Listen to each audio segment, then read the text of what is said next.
Steel boots stomping, crashing the floor. Two wild Yinzers kicking through the door. Loud like a jag-off at a pins game fight. Brace yourself, this ride ain't polite. Two dumb Yinzers, loud and proud. Heads in the clouds, voices in the crowd. Chaos brewing, they don't play nice. Hold on to your iron and grab your prime anti-slice.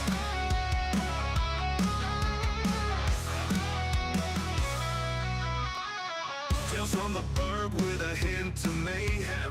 Pierogi powered, nothing can constrain them. Knocking back stories like an icy cold brew. You never know what these two might spew. Two dumb Yinzers, loud and proud. Heads in the clouds, voices in the crowd. Chaos brewing, they don't play nice. Hold on to your iron and grab your prime anti-slice.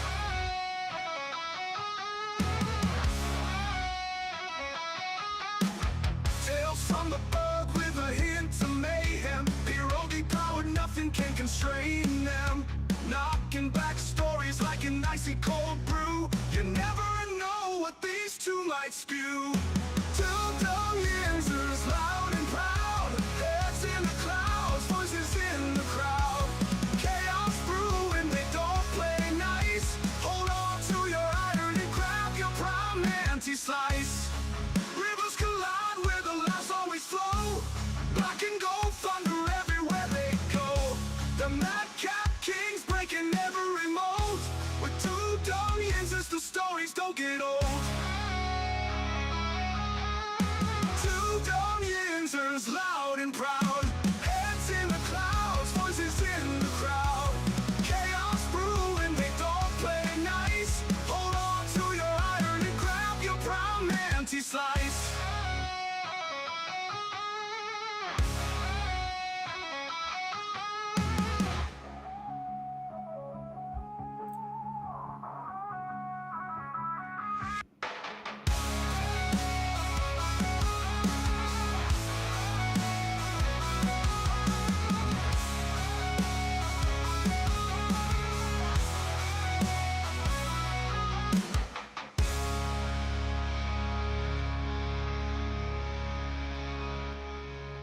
What it do, everybody? Good morning. Welcome back to the show. This is episode 816 of the Two Dumb Yinzers. Great to be back on this Friday morning. It's Steeler Friday, guys. The Pittsburgh Steelers travel to Massachusetts to take on the New England Patriots in about 49 hours from right now.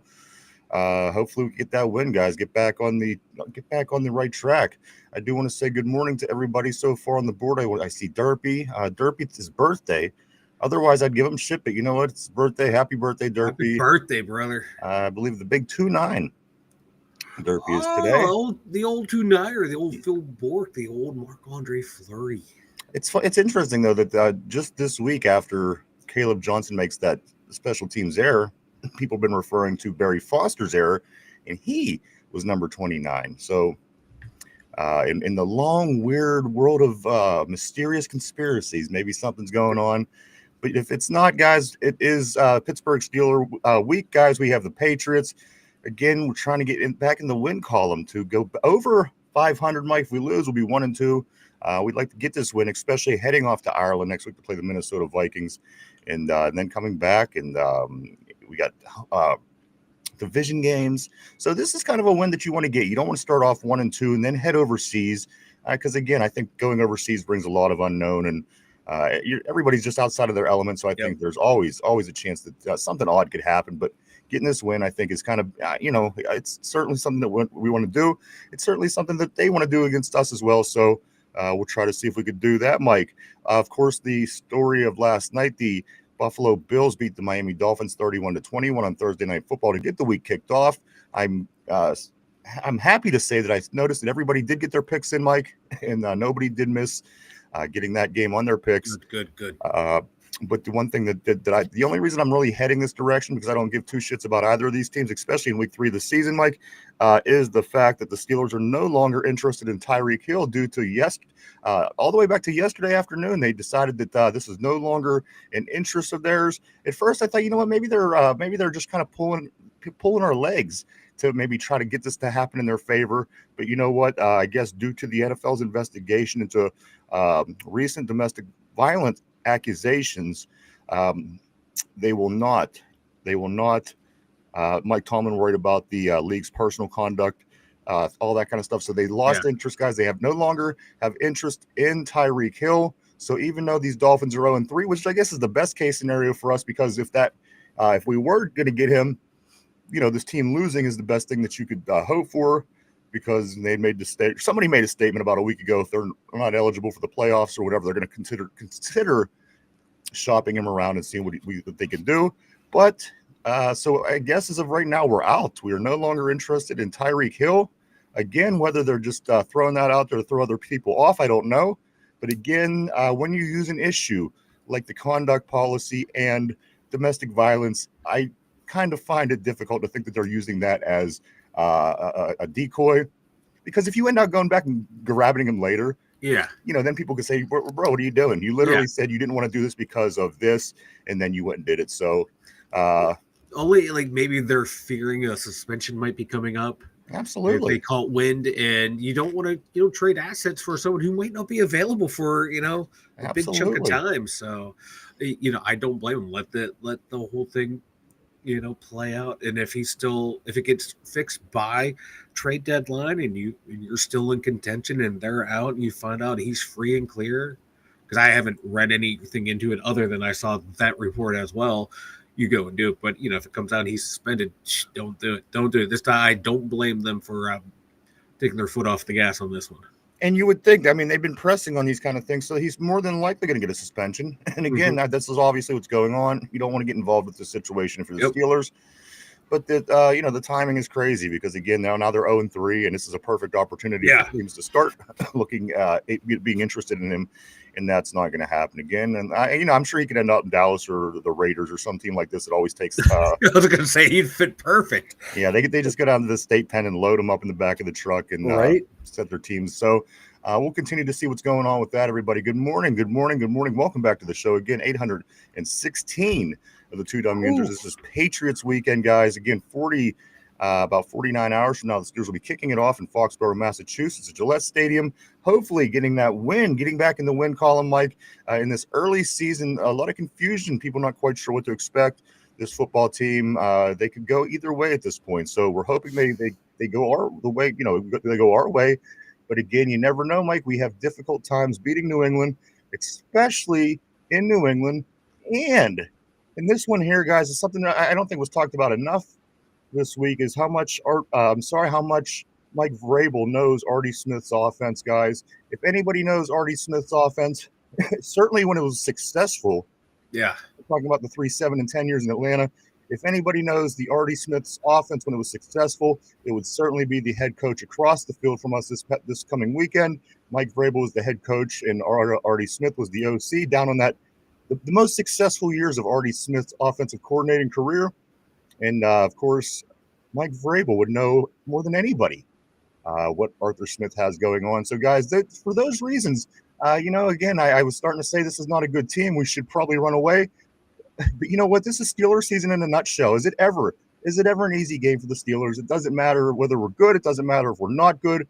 The games always seem to have a certain twist and a certain catch to it. So I'm sure this one will be no different, Mike. Again, Mike Vrabel, knowing Artie Smith's offense more than anybody through its most successful times. And again, I don't think that's been talked about enough this week. And I think that this is going to play a role. Certainly it's going to play a big role preparing and getting ready for the Pittsburgh Steelers, Mike. Yeah, he, like you said, he was the head coach while this offense was down there. But, he's got hopefully we have enough wrinkles in there. And, Aaron Rodgers, and Artie Smith have, they said since training camp, they've been working hand in hand to build the offense. So hopefully there's enough Aaron Rodgers wrinkles in there that, you'll see something like, oh, this is what Artie would run out of this set, and turns into the complete opposite. Oh, no, this is a nice little Aaron Rodgers addition to this play call and this formation that he likes to run out of here. So it's going to be a little chess match out there between Arthur Smith and Mike Vrabel. It's going to be interesting to see how that plays out. It sure will be. I don't think either one of them are great I don't think Mike Vrabel's been a great head coach. I think that, he's kind of came across some luck. I've never seen anything where he really built something. Yeah. They got good. Again, give me Derrick Henry. I guarantee I win a lot of football games. But again, guys, these two coaches know each other very well. And again, Vrabel knows Mike and Mike knows Arthur. So hopefully we can get some things working on our favor. I am going to jump on the board, though, because it is Derpy's birthday. And I do know that he's hanging around because I'm sure he wants the attention. That's what I'm getting from this. Uh-huh. So I do want to say happy birthday to Derpy. Derpy is the big 2-9 today. Derpy, you're getting old, brother, almost over the hill. And it's already been 2 years, Mike, since we had Morgan Gruber on from America's Got Talent, to sing to Derpy. She sang Derpy happy birthday again 2 years ago. That's already been 2 years, Mike. So where is the time going? Our Derpy, he's growing so fast. Yeah, he's growing so fast. I think growing is the operative word. He's growing like a weed. He is too. I do want to say happy birthday, Derpy. So there you go. I just know that I know he's lingering around for attention. I know what's going on, but I also do know that he went to the Texas Roadhouse last night for his birthday, Mike, and he got sung to, which I think is worth it all. I thought, you know what, that bastard out there eating Texas Roadhouse. But then once they sung to him, I thought, yeah, F him. F him. I just hope he was embarrassed. Yeah. And I'm pretty sure he had his Superman costume on. So that's without a doubt. Let's see on the board. Derpy says, I think Vanilla Thunder could eat a whole cow. I think that's probably referring back to his steak dinner. I think probably is where that's stemming from. I can't confirm. Derpy follows it up by saying, not to mention I had there it is. I had a nice steak last night, Mike. So that's what he's referring to. 68-ounce porterhouse, brother. You lived till you had one of those. Corey says, "Hey fellas, happy Friday. I've already stuff about trading for Dexter Lawrence and Hill today. Both look like clickbait. One looks like disappointing news." Yeah, that's one thing that we found out yesterday is the Steelers are out.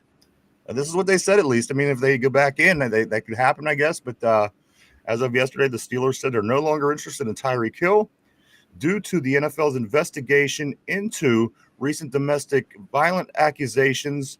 Mike Tomlin is worried about the personal conduct investigation and the possibility of suspension is the latest scoop that I have here in front of me regarding Tyreek Hill, which is a bummer.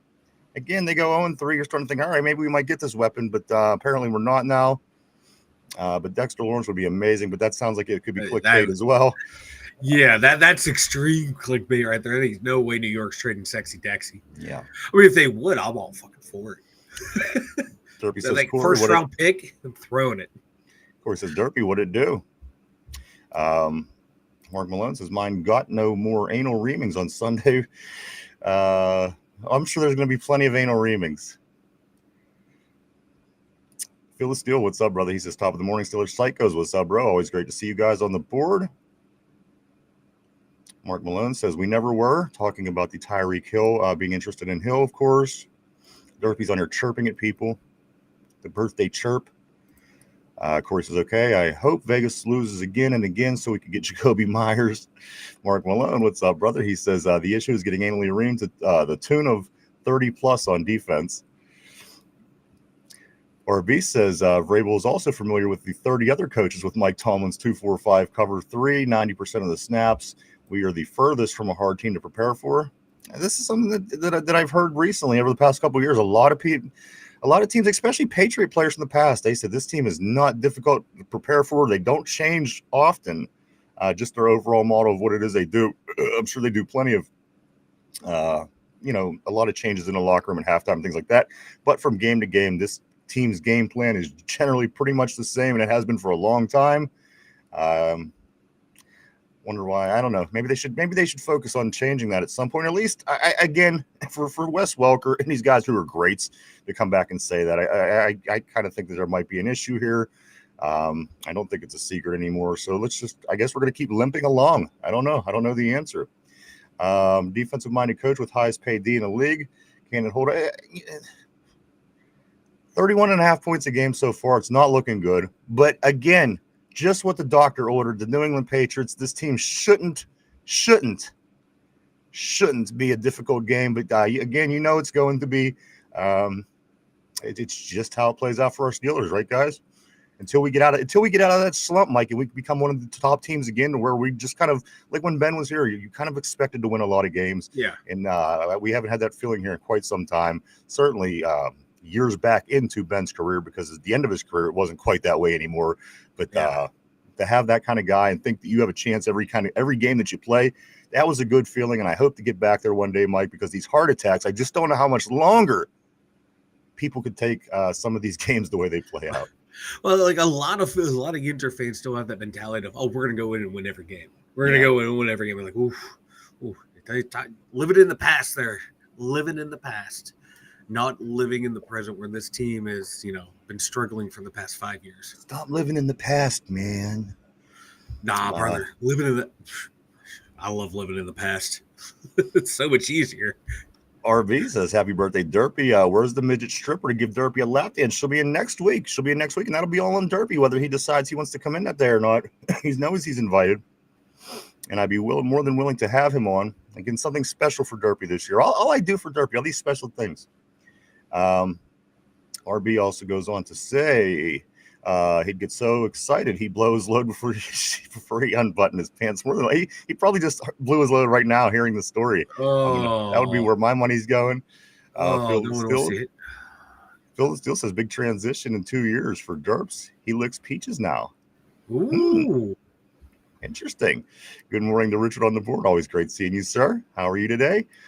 Corey says, give me a few minutes and I'll some geometry to see if I can guess the outcome of the game. In games like this, it comes down to quarterback's record, the coach's record, and all-time wins, losses, etc. Check it out, man. Let us know. Mark Malone says, if the Rooney ruler can't hold these guys to 13. And Phil Steele says, Richard, good morning. You're still the biggest loser. Phil is not letting that go. It is the last day, though, guys, because officially it is into the new week. So the new biggest loser will be revealed early next week, Mike. And again, as I said, Sassy Cassie early next week as well. She's making her way to Pittsburgh, a trip back to the Two Dumb Yinzers, as she was involved in the very first season with the show. So it's going to be great to talk to Sassy Cassie and some teammates. So we're going to not only meet her and talk to her, there's also going to be more midgets, guys. There's going to be plenty of midgets early next week, so be prepared. So what better way to start midget week, I guess you could say, than to have the world's smallest stripper. Again, guys, only 2'10". She's a mini-me. Like, think of what mini-me is. That's what she is. If you want to get a chance to prepare for the show, you could always check her out. She's on social media, and you could Google her, Sassee Cassee. Her name is Sassy Cassie. She's the world's smallest stripper. Before we do get into things, Mike, is your camera all right? Working on it. All right. As Mike's working on that, I'm going to grab John's message on the board. He said, the days are gone where the players alone can win the game. It takes innovative schemes, and the Steelers haven't changed at all. Hey, you're right, man. Again, we're going to keep beating this drum over and over and over every year, I guess, until again, all the steps that we went through has been went through. There's only a couple options left, guys. Before we do get started today, I do want to check on Mike. I do know that Mike isn't feeling well today. He's under the weather. And a matter of fact, around here at the studio, it seems to be the trend. So I'm avoiding everybody at all costs. Mike is sick. Everybody's sick. And how you holding up, man? You think you could make it one more day? I think I got one more day in me. I took a couple shots of Dayquil. I might be like Doc Ellis when he was pitching the no-hitters, seeing lizards and shit, but I got it. Nice.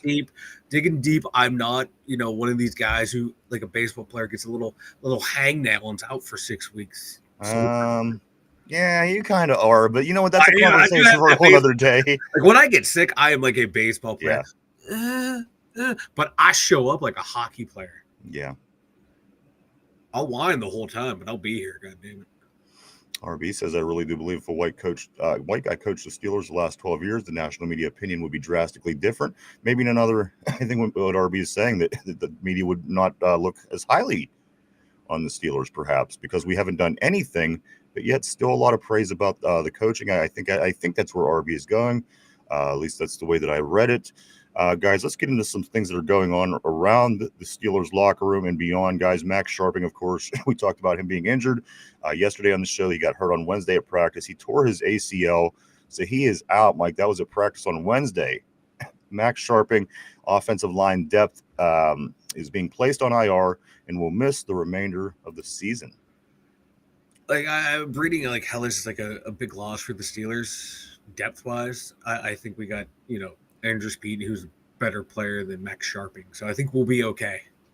Like, it sucks for him that he got hurt, but I don't see how this is like I'm reading online too, like, oh man, this is a big loss. Like, was anyone counting on him to do anything this year? I think you answered your own question in the beginning of the statement. You said that for depth, that's where the problem lies.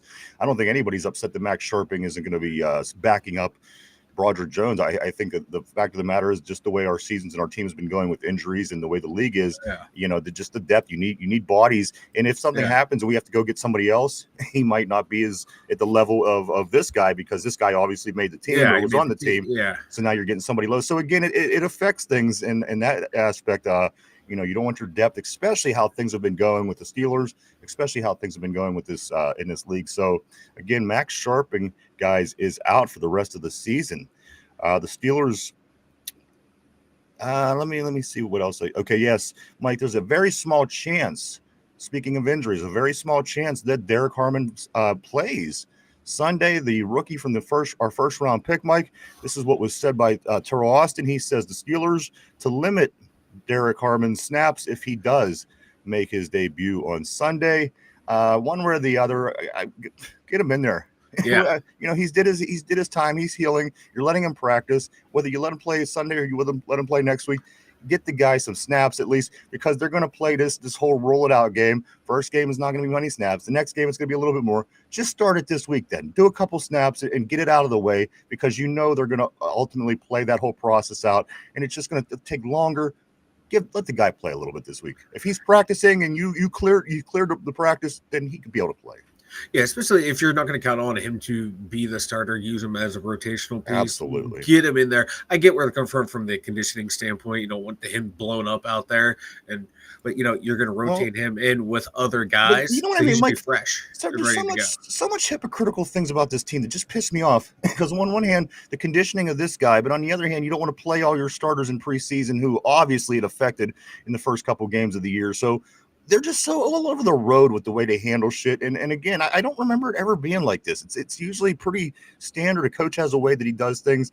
And again, it kind of always changes. Sometimes this guy needs 2-3 weeks. Sometimes this guy's off a month.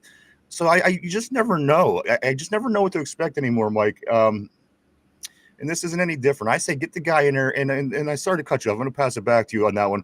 But it just kind of said, if you're going to get the guy 3 snaps, let him go and get his feet wet. I can't imagine there's any harm in giving the guy 3 snaps this game.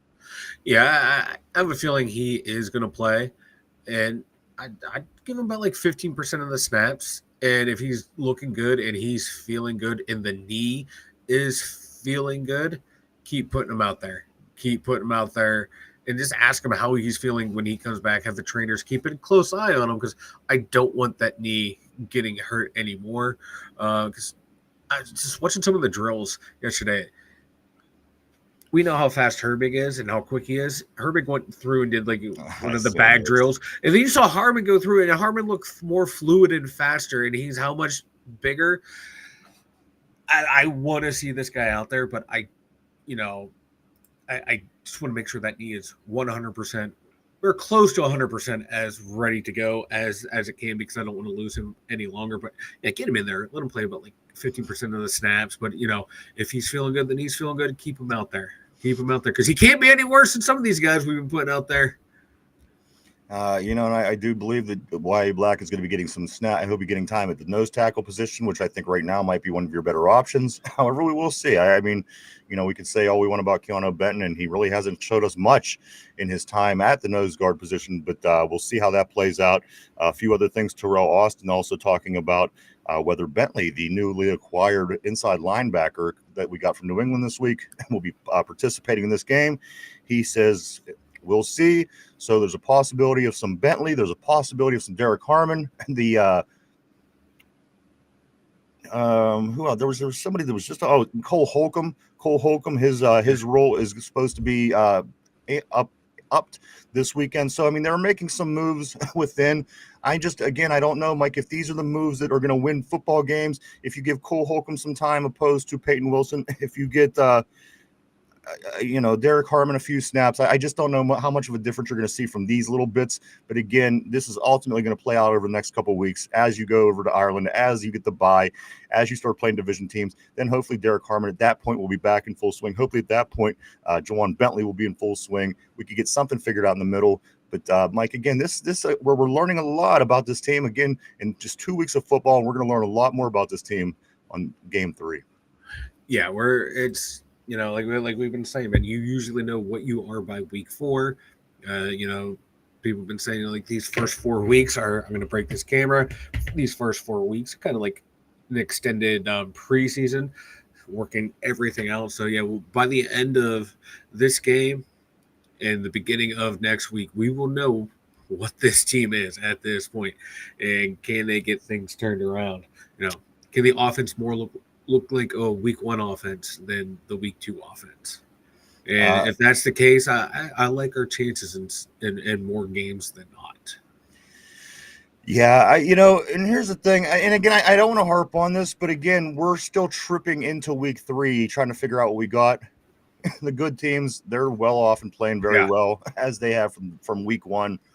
The teams that have it together, they have it together. There's no surprises who they are, and the teams that don't.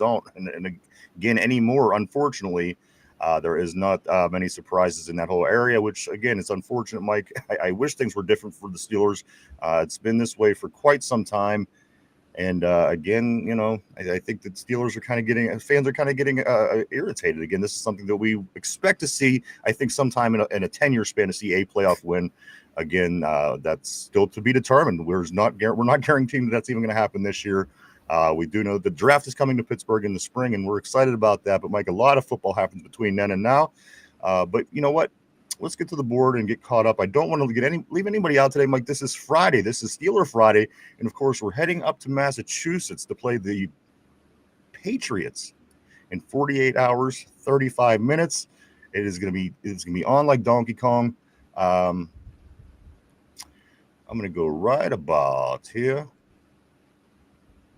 Where are we? Phil still says, Mike, do what I do. Eat 2 lemons and spoon of honey, and then jerk off, and you'll be ready to go for the next day.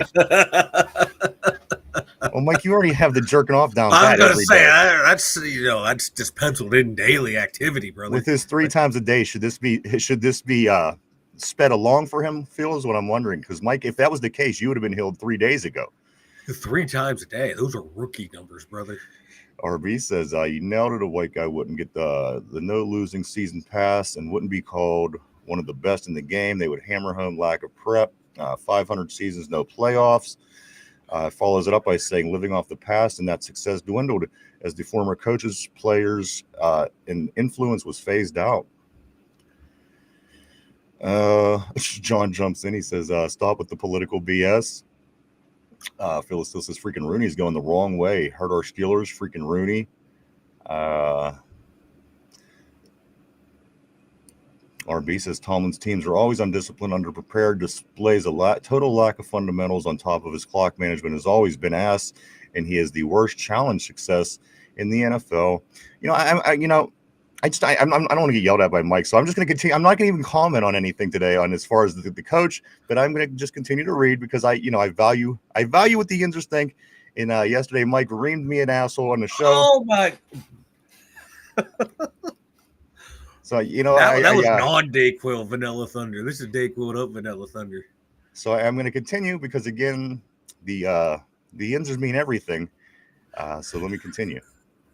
RB says, always had god-awful personnel and staff decisions. And RB also says, at least Trump wouldn't run a second-rate franchise who shares outdated, undersized, cheap facilities with a college team to save $50. Mark Malone says, Tomlin likely has an IQ of roughly 85. Mike, that's higher than you. So, about 72 over here, brother. All right. Corey says, so far, this is what I have. Vrabel is sitting at 48 losses all time as a head coach. Mike Tomlin in reduction equals 49, giving Vrabel his 49th loss all time. Mike Tomlin is 108 losses all time.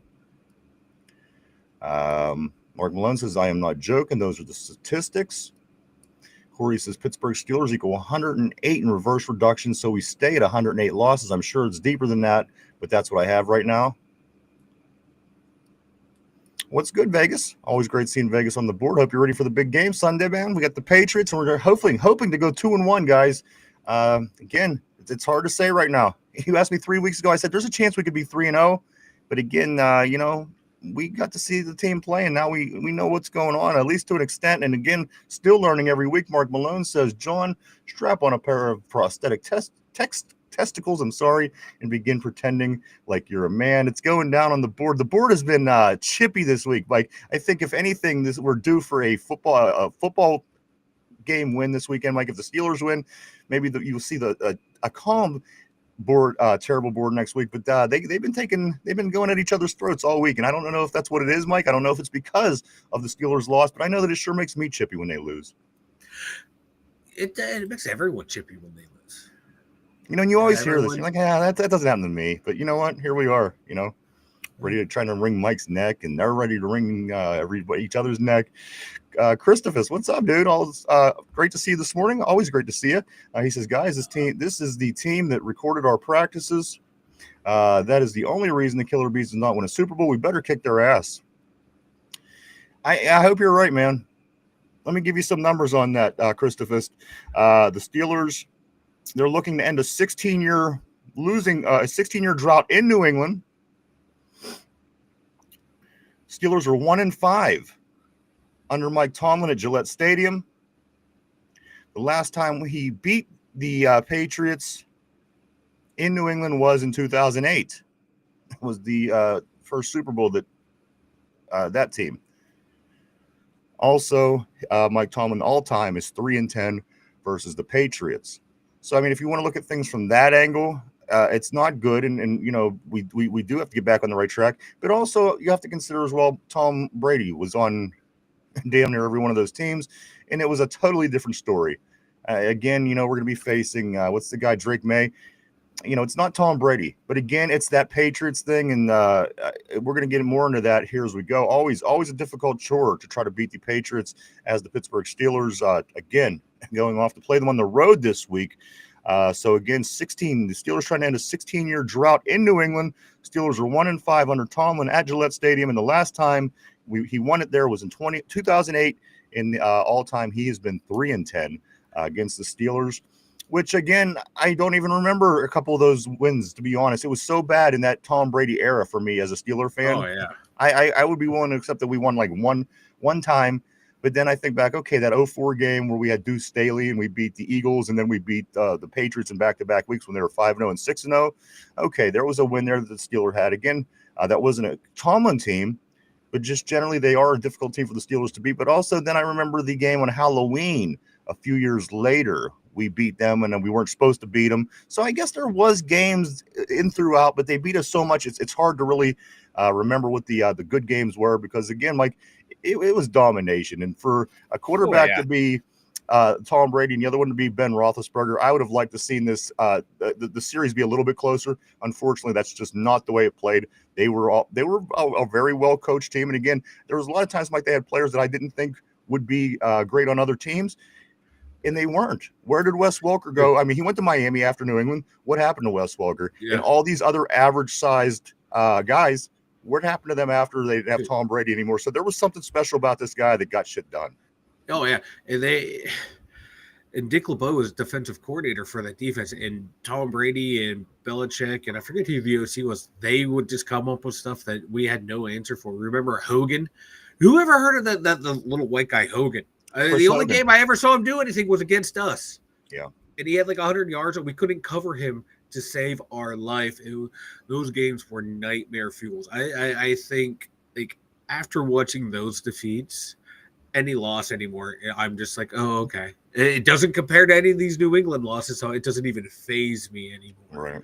Right. Like that I have like flashbacks to those things. It's just It's been It was difficult. utter embarrassing. It was like, no matter what we would try and come up with, we just couldn't stop them.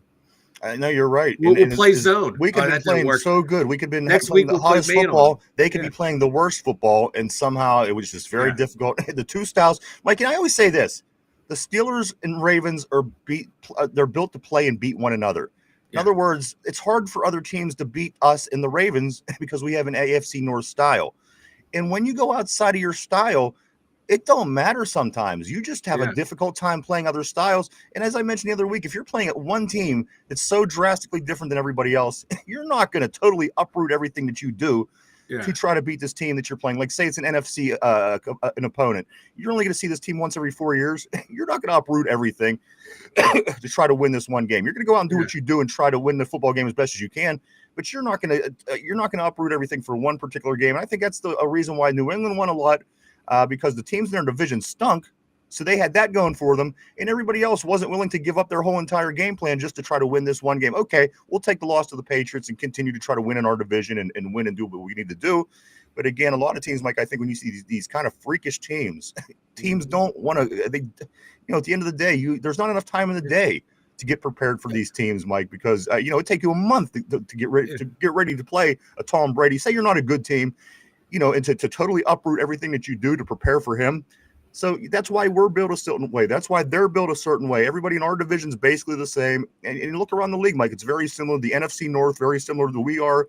The league it's interesting like that. Yeah, because you have to win your division first and foremost to get yourself into a good position to have a run.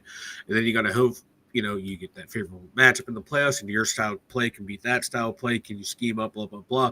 But back to New England, like you would watch teams that would play so well going into that game against New England, and then the minute that New England game happened, they would get tight buttholes in that game.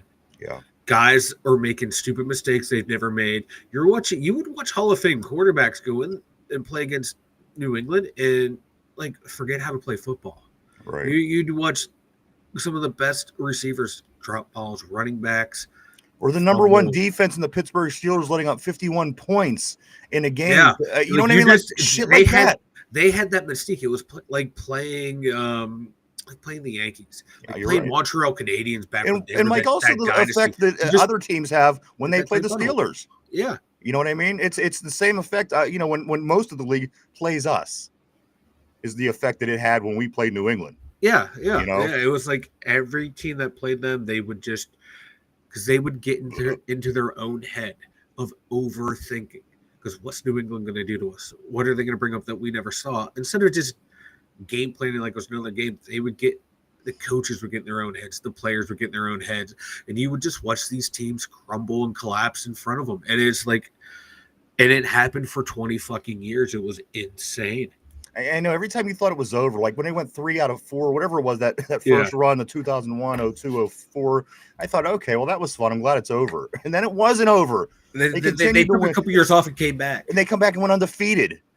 And then they go back to the Super Bowl. When they lose that one, I was like, okay, good. And then they win more, and then they won more. Mike, and here we were in 2020, 2 damn decades later, and this guy goes, all right, well, I'm going to go to Tampa Bay and win another one. It just got old, man. It got old really fast. And how is that good for the league? How is that good for the league? I just don't understand how that is good for the league, because there's 31 other teams that lose interest in football because this was so ridiculously out, right? Yeah, and like it was funny too. You watch teams in the offseason trade a good player to the Patriots and get a shit return. Well, we'll trade this guy who's a Pro Bowler 2 years ago. We'll get a 4th or a 6th round pick for him, and that guy has a career year for him again. It was just comical watching teams feed them good players and get crumbs in return. And this, about everyone getting their heads against the Patriots. That's why Eli Manning was the perfect quarterback to play against them. Like his head is that monkey going clank, clank, clank, clank. Between him and Nick Foles, that's all I think is monkeys and symbols. Yeah, it's like they're just dudes out there that they're like, I'm just gonna go do my thing. Yeah. Well, hey. And next thing you know, like, holy shit, it happened. They were like the Homer Simpsons. Like, how Homer ended up in space, hanging out with president shits. That was Nick Foles and that was Eli Manning. They just went out there, had their own 3 games of magic. And it was something special because they were, they just seemed aloof. All right, let's get back on the board, everybody. Let's see this team. Why would they do to fix the problem? I'm going to go right here. Okay, yes, I think John says, why would the next draft fix their problems? That can assess talent or develop it. Next year's draft hype will be exhausting. RB says at 15, I scored a 155 at IQ. I'm just riddled with ADD, ADHD, and a touch of Asperger's.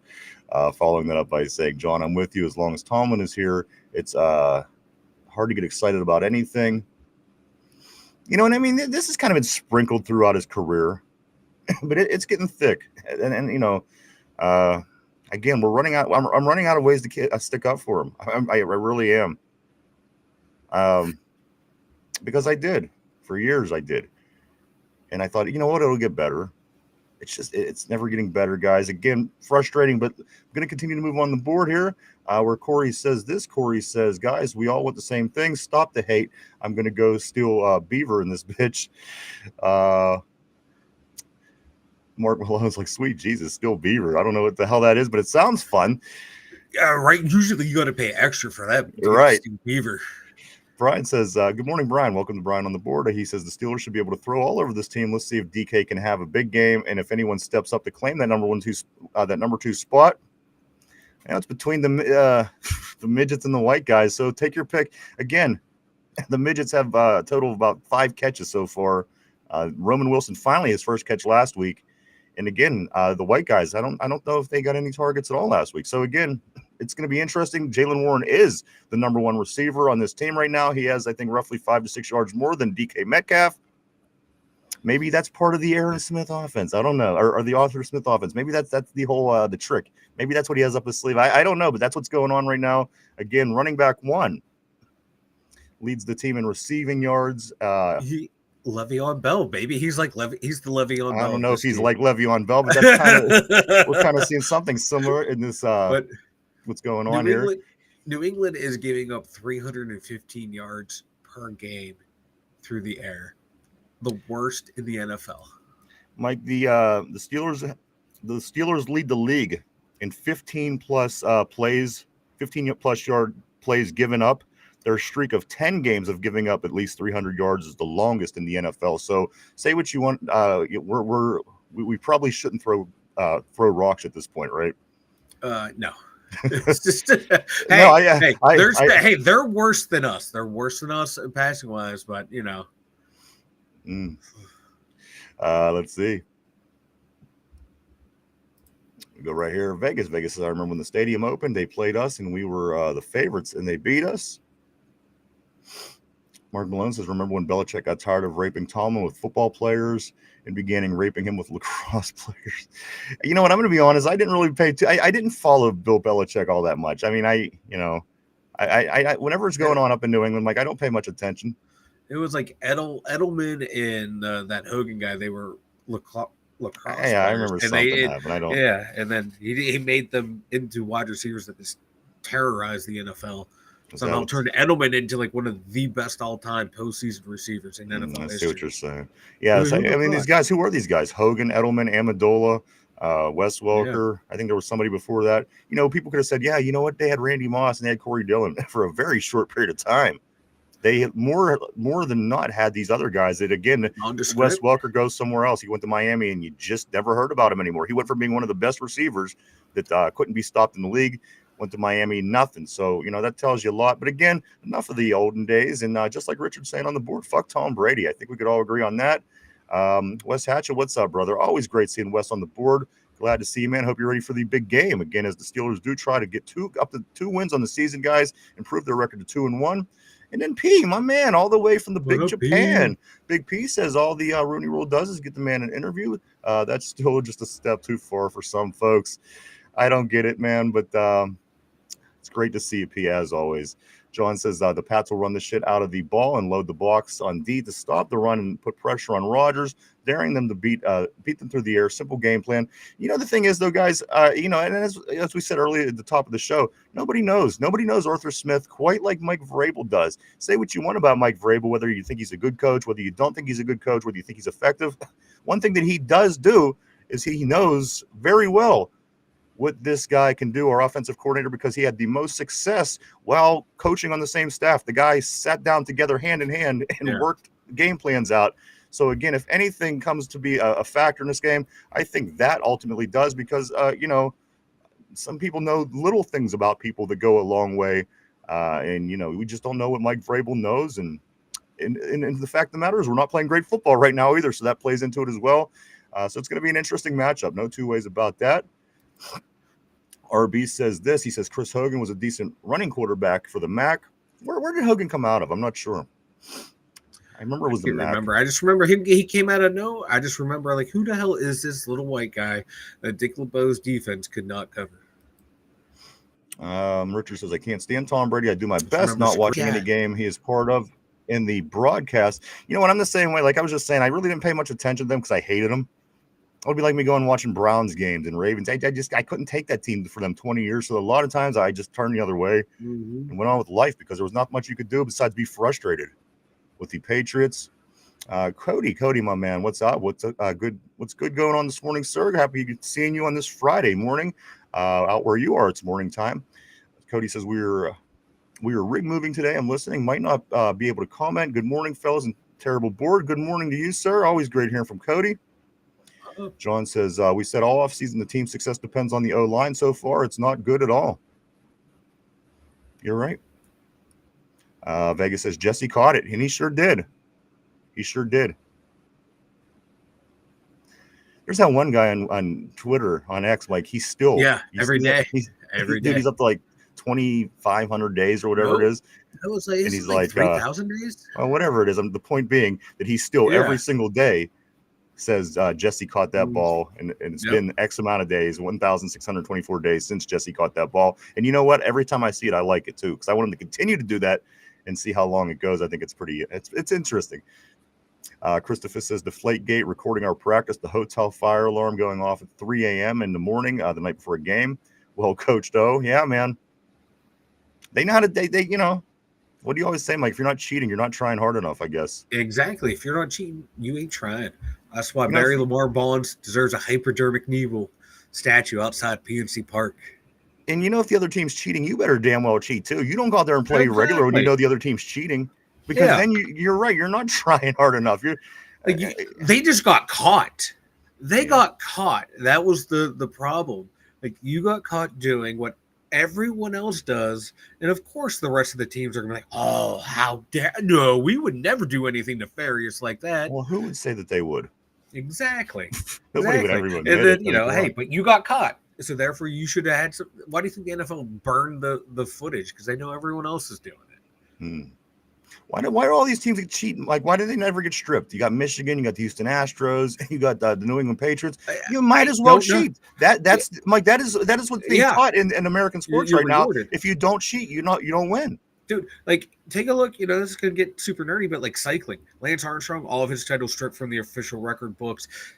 Go further back, all their cheating scandals, those years are vacant of any time someone's been caught cheating. And I think they do it in soccer too sometimes, like, that this year's vacant, or we give it to the second place finishers first. In American sports, don't do it again. We're gonna fine you $100,000. Well, because these people make the company too much money. You can't. Exactly. Exactly. The bottom line is always going to be the bottom line. Yeah, because when you think about it, like, New England should have had a couple Super Bowls stripped from them. The Astros should have had, a World Series taken away from them. Like, I mean, do you think it's even humanly possible for the league to suspend Tom Brady, to suspend the New England Patriots? I mean, this team was making them a killing. That guy. Oh, you know what I mean? You know what hurt them to suspend him for 4 games. That's what I'm saying. It hurts the NFL. It doesn't hurt. I mean, it hurts New England, obviously, but again, the NFL takes a hit. You don't take the golden boy down. Again, it's just any sport. We talk about that within WNBA. You take Caitlin Clark out, all of a sudden nobody cares about it WNBA anymore. You don't take the best player out of the game and expect things to go well. And that was the case, Mike. They should have been suspended. Something should have happened, because all these things that Christopher mentioned on the board. That's a handful of different things. It didn't just happen once, and it was a maybe it happened and maybe it didn't happen. He right there alone has 3 things that we know happened, that they were just guilty. Yeah, and everyone is kind of like, well, did what are you really do, though, Mike? What can we do? What can we do? You can't do anything. Like, like you said, when they were the most popular team at the time, bringing in a handful of bringing cash into the league hand over fist. They don't want to open themselves up to any outside investigation, because if you find out this is happening all over the place, you're going to lose the confidence of the consumer, and people are going to turn off the NFL. And it's too big of a cash cow. So they're like, oh, yeah, it's over and done with. Oh, we'll just give them a little fine. See, look, we took care of it.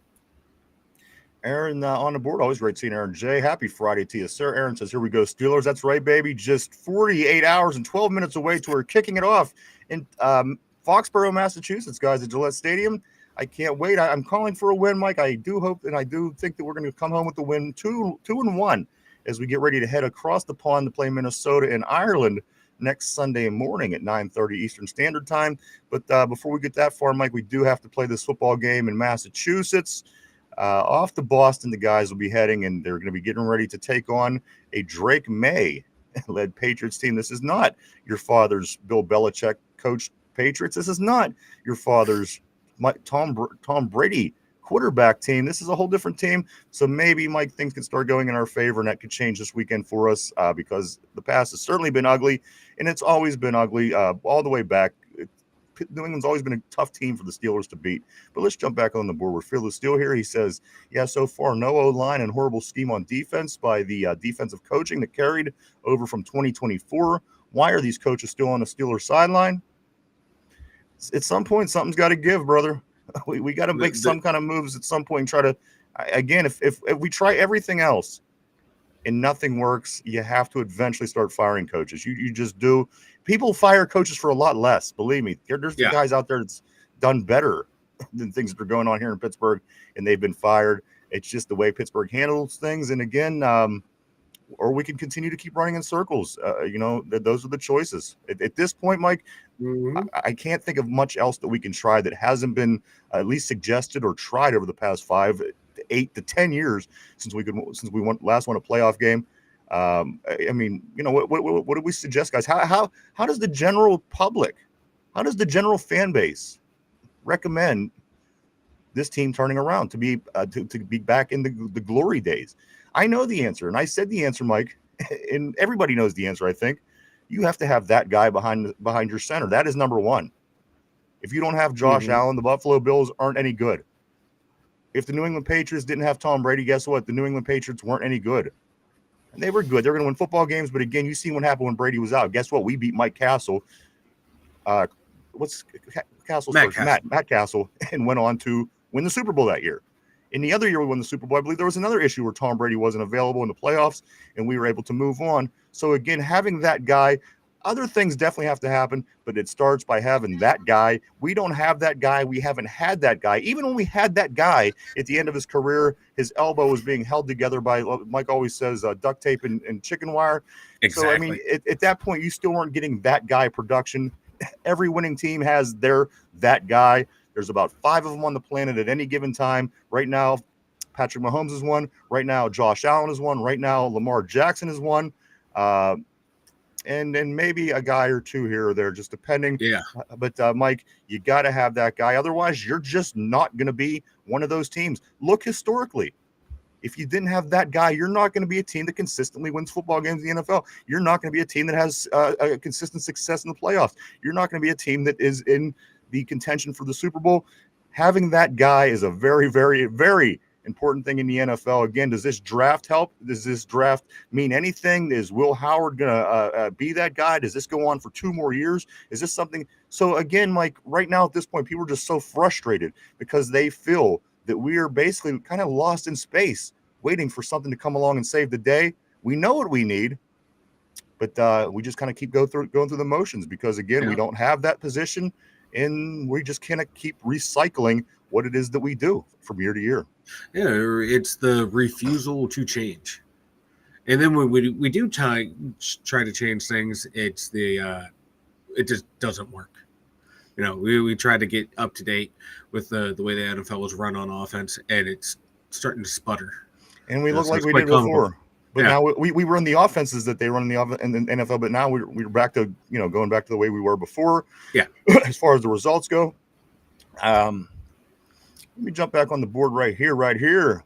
Mark Malone says, at P, I know that you're not really dense enough to believe that is how it's applied. Come on, man. Okay, I see that he's talking to P. P says Professor X would have a hard time with Eli. Mark Malone says, well, yeah, we ran out of coward coach players. You know, the funny thing about that, say what you want about that argument, but it kind of holds. You know, once the more his players thinned out, the worse this team became on the average every year. So again, I think that's always going to be debatable. There's always going to be people come in.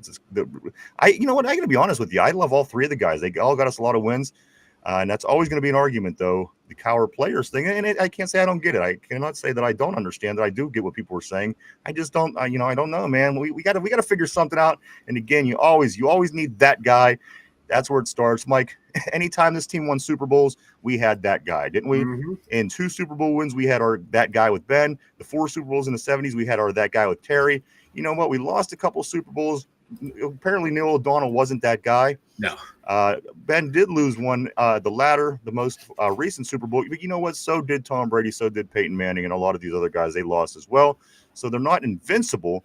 But to even be in the race in this league, guys, you've got to have that guy. And we just don't have that guy. Whether you think Will Howard can be the guy, whether you think a draft pick can be that guy, whatever the case may be, I would think that it's at least going to take a couple more seasons to get comfortable with that guy, providing we think that we found him. Mike. Yeah, hopefully we can get him in. I don't know. It's going to be it's a long road till we get to that point. Yeah, there's a lot of football to be played. Unfortunately, I feel like this is just going to play out like the past 5 years did. Every game. Just like they are, just like the first 2 that we've seen. Mm-hmm. Then we're gonna get to the end of the year, make the playoffs barely, hope that we get a win, get all excited, lose, blame something again for a whole off season, say this is what we need, then start over next year, do it again. This is just it's kind of, you know what I'm saying? It's getting old, Mike. And again, at some point, maybe heads just might have to roll again. I'm running out of excuses. I didn't want it to be what it is, but again, I think we're starting to see the writing on the wall, which is unfortunate. And again, Mike, who knows if anything will change? Again, we've kept coaches forever. We've had 3 since 1968. So who knows if that's even an option if things continue the way they are. But let's move on to what. Move on right here. Christopher says the deflate gate recording our practices, the fire going off at 3 a.m. At the night before the game, well coached or cheaters. And again, if everybody's cheating, maybe we're just not trying hard enough. Then I don't know. I mean, you would like to think that things are all good, but how many times in life is that the case? How many things do you get involved with where everything is fine and dandy? So again, maybe we should have been cheating a little bit more. I don't know. We couldn't stand on the same field as these guys.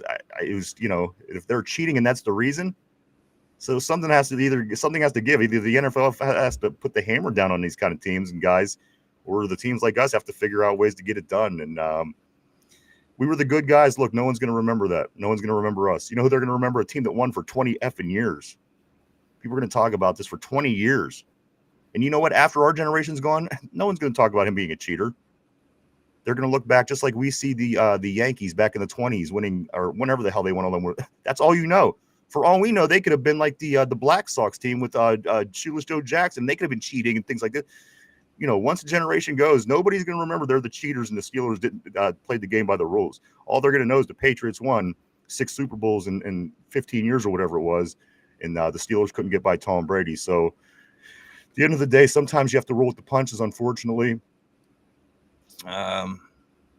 Phyllis Still says, let's just say it now, you ping pongers. If the Steelers lose, it's Watt's fault. I'm sure. And we're going to get into that also. We do have the overs and unders today, trying to figure out how we believe this game is going to go. And I believe that TJ Watt's sacks may just be in there, guys. We'll have to wait and see on that one, though.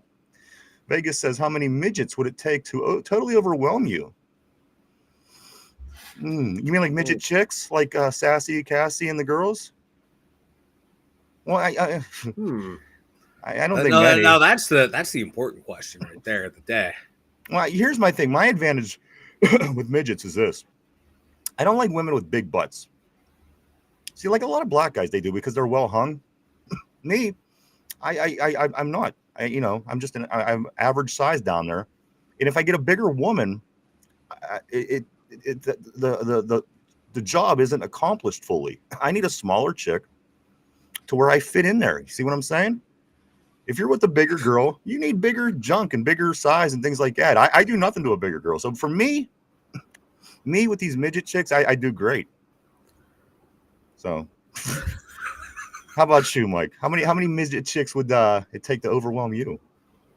See, I got some bad knees right now. So normally I'd say if my knees were good, probably like 6 or 7. Yeah. Now probably about 4. I think 4. And it depends. Like, are they tiny midgets or are they? Because there's one midget. She's and I'm sure it's part of the running joke, but she's marked on the list as 4'12", which obviously is 5 foot tall. So I mean, 5 foot tall is also considered a midget with some of these people. So again, it just depends. I don't know. Maybe the little ones more, because they could kind of all be crawling all over you like bugs the whole time. Yeah. I don't know. It would be fun, but again, it would probably work in my favor. That's all I got to say. RB says, fun fact: the lady's part is called a beaver because in the 1800s, a shaved pubic area was a turnoff. When sex workers got crabs, they would use a beaver pelt as a public wig. Merkin. The people only used to have sex once a year because they didn't bathe. Like back in the Puritan days, they would only have sex once a year, and everybody was basically born right around the same time because of this. Because they didn't have hygiene and shit like that, so it got so fucking nasty. So women would bathe once a year, and they would do it, and most of the time, reproduce. And what a lot of weird shit in the history, man. Oh my god! Like, and these kind of things were normal. This wasn't things that were like, oh shit, this is what I had to do check this story out. It's like, oh man, 3 more months and my old lady shaves. I get the, it's just weird shit, man. I hope that we never go back.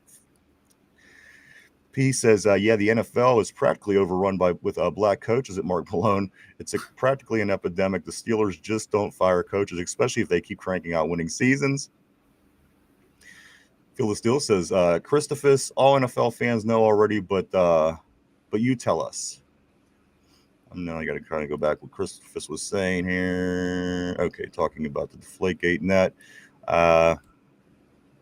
Mark Malone says, no, Hogan only terrorized Tomlin. John says the Patriots didn't win a Super Bowl with Moss. They didn't win?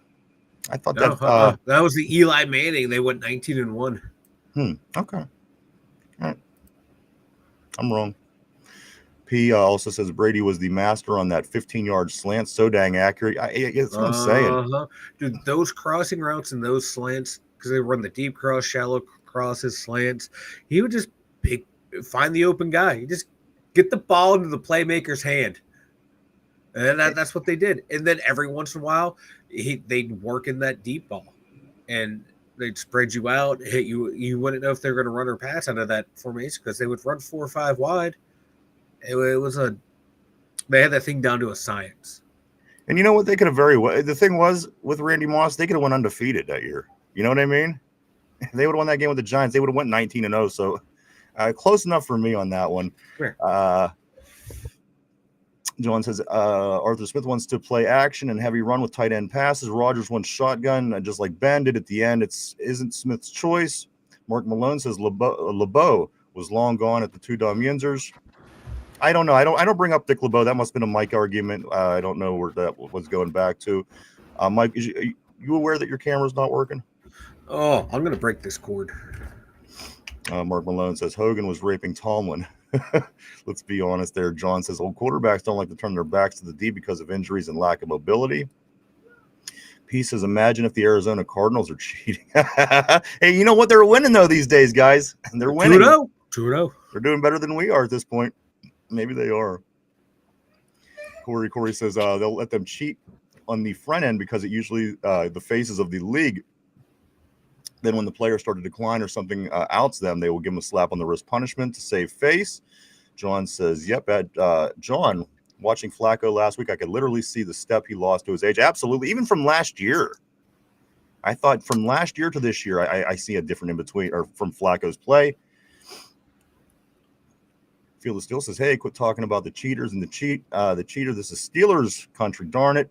John says Brady went to Tampa Bay because they built him an O-line for one more ring. I wish they built us an O-line for a ring. Why can't you could throw together a Super Bowl team out of nowhere in Tampa Bay, and we're over here rubbing two sticks together trying to get a fire started. I mean, they got a blowtorch down there. They said, well, we're going to go win a Super Bowl, and they won a Super Bowl.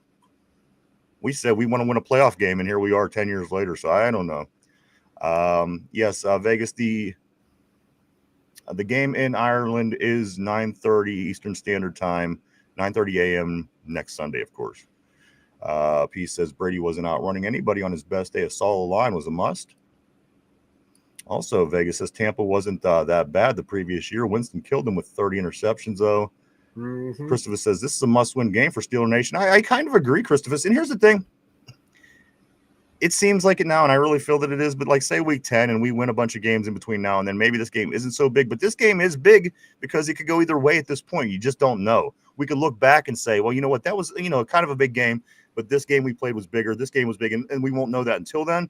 But right now, guys, this is the biggest game on our schedule. This is the game that's right in front of you. This is the game that you have to go out and win, and I agree. In a way, this is a must-win game in week 3. Cody says if the Patriots have a guy, Drake May is going to be a problem in the future. I agree. I've been saying that since North Carolina. Field of Steel says a new head coach will bring in a whole new staff and mindset to the Steelers locker room. That's why that locker room needs Ryan. 18 years is enough. This better be the flatline season for the Teflon Don. And again, as we said yesterday on the show, it almost feels like those latter years of Chuck. No, it's just a stale brand of football that it's not changing from year to year. They're adding pieces, and that's what they did with that late 80s team. They had nice pieces, but at the end of the day, it was just a stale style of football. And once the system changed, you started to see the steady incline again. And, that's I think that's kind of a case of what we're seeing here. Vegas says hopefully the future doesn't include this Sunday. Christopher says, we hate this team. They stole Super Bowls from us. Absolutely. They sure did. John says, Rooney pays for young, innovative coaches. Hire an OC who can find this quarterback to fit the scheme, hold scouts accountable for misses, be willing to fire folks if the team doesn't perform. I think it would at some point it would have to get to that point, and just like in any job, not just a football coach. I think this is hyper highlighted, of course. I mean, this is played in front of millions of people from week to week, but I think that's the case in any job. If somebody's terrible and they're not getting the shit done, it continues to be you got to do something. John says measure progress by getting closer to a Super Bowl win, not BS regular season records. Corey says that's because we had mostly Cowers defensive guys, and every year they catered the league more and more to the offense, making it hard-hitting, nasty Steeler guys to play more conservatively, and that's true. We did. They changed the league, and you know what? We are finally getting around to that, making that change, Mike. And we've talked about even in the first couple of years of this show how the Steelers are finally starting to adapt to the rest of the NFL, which they didn't do, initially for quite a few years. Because those 2008 to 2010 defenses, man, they literally, the rules were changed because those guys were just killing people out on the field. Ryan Clark, James Harrison in particular, Bud Dupree, they were lighting people up. And, the league just, it can't hit like this, can't hit like that, and then became a more pass-happy league. And we were still in that mentality of, it's going to be a hard-hitting physical defense. You can't do that. You got to get, quicker and faster. Let me go here. I'm just trying to figure out what Phil was replying to. He says, Ryan, just Ben. What about 43?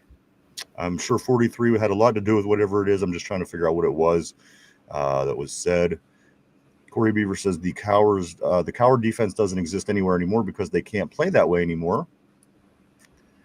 And then he follows that up by saying, so they don't make defensive players like them anymore. The game has changed. Inside linebackers, come on.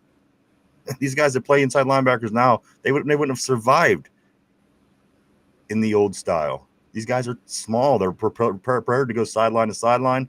The big guys back in our day was Ray Lewis, Timmons, Kirkland, guys like this. So it's totally changed, and it's because of the style of the game changing. And also you're seeing the taller wide receivers now, which that was never a thing. 5'10" was a tall kid that was playing a DB position for a long time. But now, again, things are changing. It's more of a passing league. That's no surprise. And again, I think it took the Steelers a little longer because we could be a little bullheaded, and we wanted to continue to play the Steeler way. But one thing that we're finding out, we wasn't winning continuing to play the Steeler way, and we are not winning by changing either. So we got to figure this out, guys. Team's got to figure something out here. P says Mike McDaniel should be available pretty soon as an assistant coach. Yeah, you think? I think my man is like getting his resume ready as we speak. As soon as that guy's allowed to stay out past the street lights, I think that maybe somebody else will pick him up. John says watching the Steelers is like watching a breech birth. It has been difficult to watch for a long time. And that's our team, man. You know what I mean? You're right. It's difficult. It's difficult to support our team. But on the other hand, guys, we win more games than we lose. And by saying that, that's better than a lot of other teams that are out there.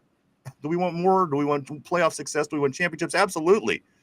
But you got to think, guys, the thing that we do is we finish 500 or better, which, again, I'm not writing home about this, but there's a bunch of teams in this league that would love to have this success. So say what you want. This is semi-success, guys. It could be worse. Could be a lot worse. Vegas, too much information. Probably back to the midget talk, I'm guessing. Cody says TJ Watt not getting sacks is the reason this defense sucks. You're right, man. It's at some point the guy has to do what he does. The guy has to do what he gets paid to be the second highest paid non-quarterback in the league. He has to. He can stop the run all day, but at some point the guy has to get a sack, guys. I hope we see a TJ Watt sack this weekend because, again, we're going to be approaching the first quarter of the season here, Mike, pretty soon. And still our lead sack or our best defensive player, the best defensive player in the league, depending on who you ask, Mike, he still does not have a single sack for about 7 games now.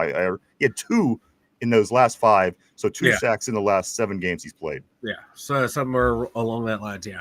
He has to figure he's something closer out. He's closer to my results than Trey Hendrickson's results. You know what I mean? Mm-hmm. P says there was a chick we called Bridget the Midget that used to DJ in Malta.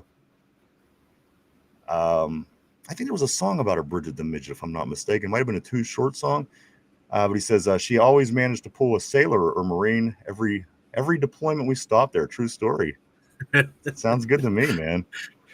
Vegas says you don't get a parade for going 9-8. You know what? The Browns did it for 0-16 though. So if we try hard enough, right? We can do it. John says actually not bathing was a turn on in the old days. Napoleon would write his lover days before visiting to ensure she didn't. Also, Mark Malone says, man, just imagine the high velocity steam of jism you would blast off if only doing it once a year. Pregnancy guaranteed. Oh. And that's what I'm saying. If they literally respected that rule, they might not have been jerking off either. You know what I mean? Because why? Listen, if you're gonna go sneak off and jerk off, you might as well go banger. I mean, what's the? You know what I mean? Yeah. Make it extra stinky, baby.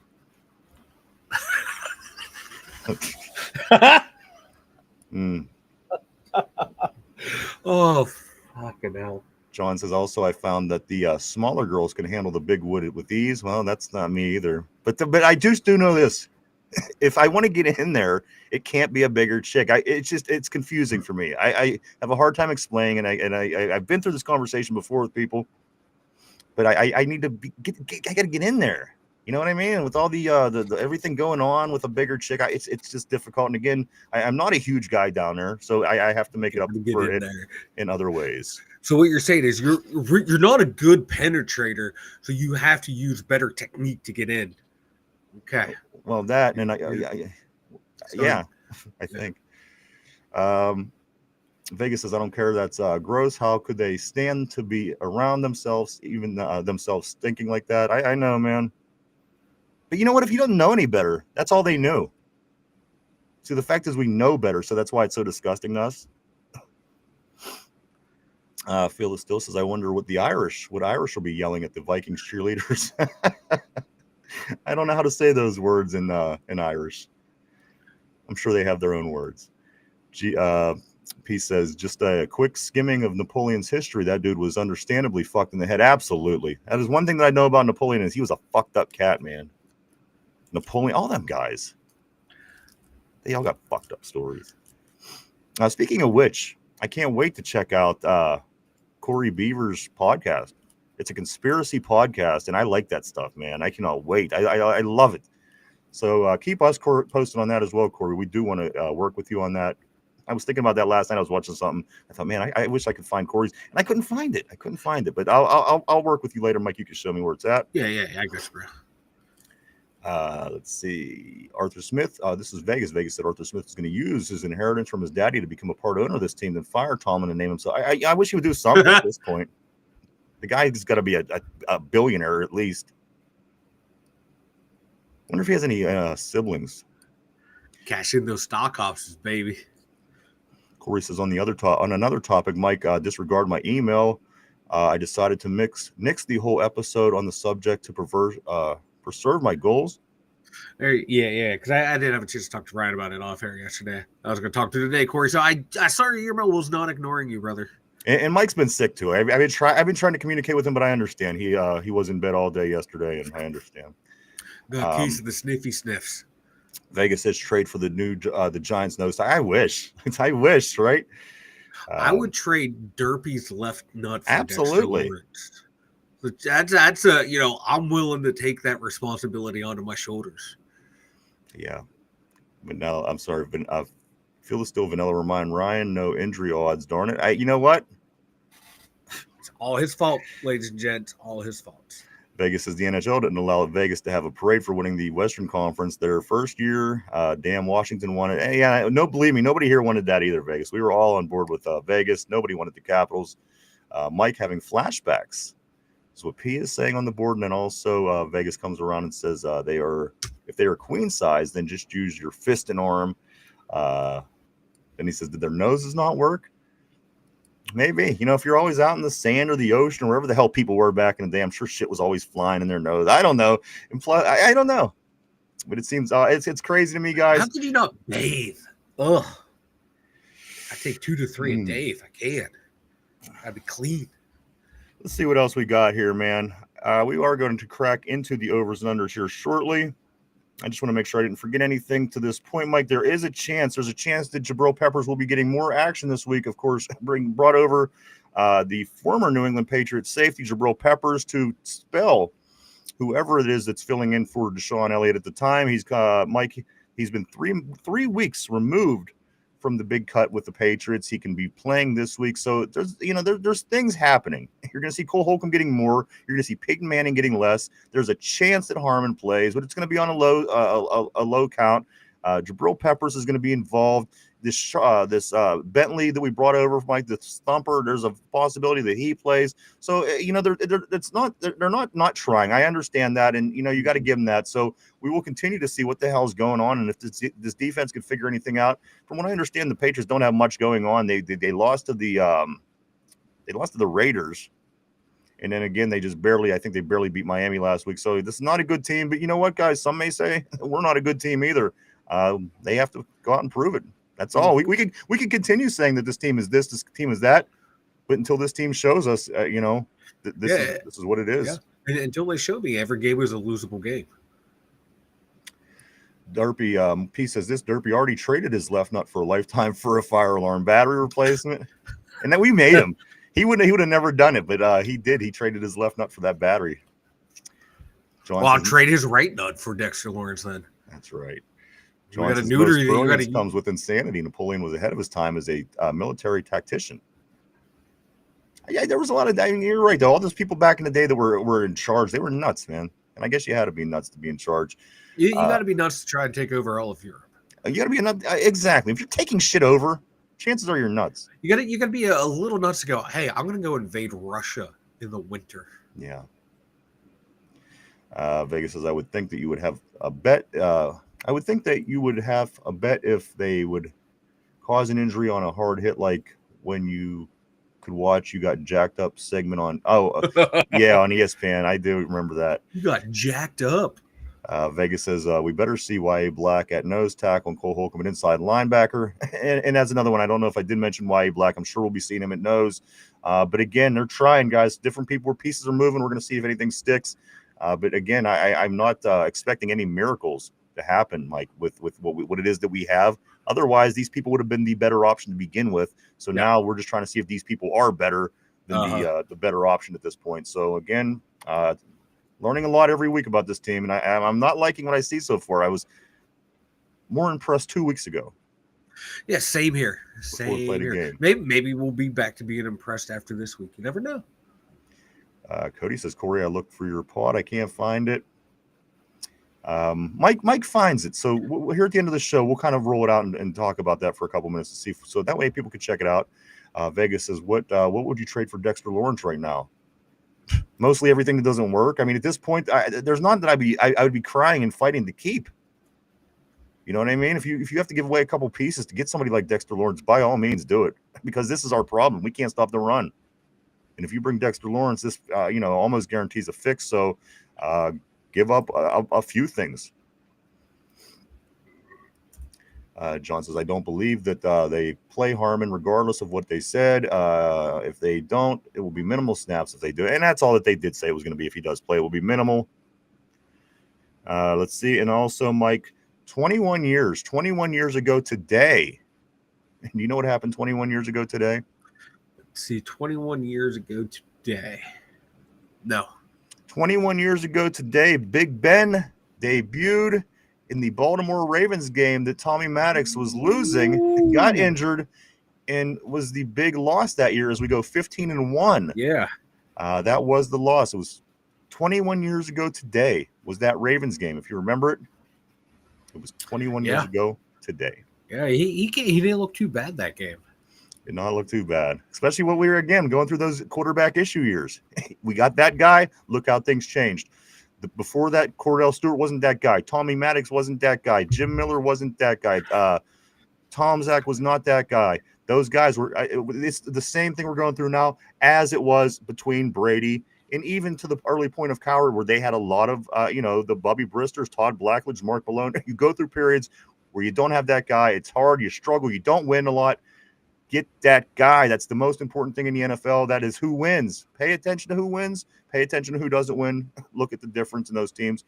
99% of the time, it seems like the winners have that guy behind center, and we don't. We understand we have an Aaron Rodgers who was that guy for a long time in this league, and who's going to go into the Hall of Fame quite easily. But we understand what it is we have. He's on the tail end of his career. He's playing for pennies here in Pittsburgh. He likes the situation. It is what it is. But, don't give up on trying to pursue that guy. Again, like every year going into the draft, we say the same thing. Yes, we need this, we need this, we need this, we need this. But at the end of the day, without that guy, you're not going to get the big difference. And again, look at us historically, the things that I just said, Mike.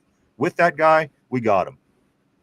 Without that guy, or with that guy, we won a lot. Without that guy, we did not win as much. Yeah. So again, look around the league. It fits. I'll get to that in just 1 second. That's a good question, Phil. Let me get through here first. Vegas is third and longs for Harmon should be his limit and then work from there. P. Morton says France to this day requires a court order to get a paternity test. Vegas says P. Morton, too many cheaters. And then right here, Phil still says, Ryan, how come we haven't gotten that guy? He's hard to get. To be honest with you, Ben was lightning in a bottle. Because I know a lot of people in that particular draft, they wanted Phillip Rivers or they wanted Eli Manning because nobody knew what a Ben Roethlisberger was for the most part. Everybody knew what a Peyton Manning's little brother was. Everybody knew what a Phillip Rivers was coming out of college. Excuse me. But one thing that a lot of people didn't know, what the hell a Ben Roethlisberger was coming out of the MAC. And we bitched. People bitched. I remember I bitched. I was like, fuck, we're getting screwed again. We're not getting our guy. Eli, he went somewhere else. And then he traded and they did all that. I can't remember what the process was, but there was the Giants and the Chargers and trades and things like this. And I thought, I was like, we get stuck with this Burger guy. So basically by lightning in a bottle, we got our guy. And same thing with Patrick Mahomes. He wasn't highly touted out of college like a lot of these other quarterbacks are. Chiefs got him, and guess what? They caught lightning in a bottle. It's the answer's easy, but the execution to the answer is not so easy. Yeah. Again, this is why I always talk about the Justin Herberts and things like this. I said this guy is going to play out. He's going to be one of these guys. And I said it a couple years ago on the show. I was like, let's give away everything at this point to bring Herbert here. Let him be the guy. It didn't play out that way, but now you're starting to see him develop and take off with the Chargers, looking really good. Actually, his numbers are some of the best in the league. And again, it's a difficult thing to do. Tom Brady, 6th-round draft pick. Right. Talking about catching lightning in a bottle. But guess what? They got their guy, and look what it did for that franchise. Yeah, so again, who would have thought? Again, it's not easy. Always going after that best quarterback in college is not always the answer. That's the tricky part. But once you get that guy, you are set for a decade at least. And again, look at it historically. Go back and look who's been in the Super Bowls for the past 20 years. It's all them teams with them guys. Drew Brees, Aaron Rodgers. Guess what? They're those guys. They didn't win as many championships, but you can't deny that they were those guys. In the AFC, Tom Brady, Peyton Manning, Ben Roethlisberger, all the way back to 2000. It was those group of those guys. Nobody else was winning Super Bowls. You might have had 1 or 2 oddball Super Bowls in there throughout, but come on. I think the proof is in the pudding in this one. He says, never understood the Rodgers glaze. Dude has 1 Super Bowl. But you know what? It's a little bit of everything with him. It's almost like Brett Favre with him. He did a lot. I mean, he has a lot of numbers. Again, his number, he's passing Favre all time for touchdown. So I get it. He won a Super Bowl.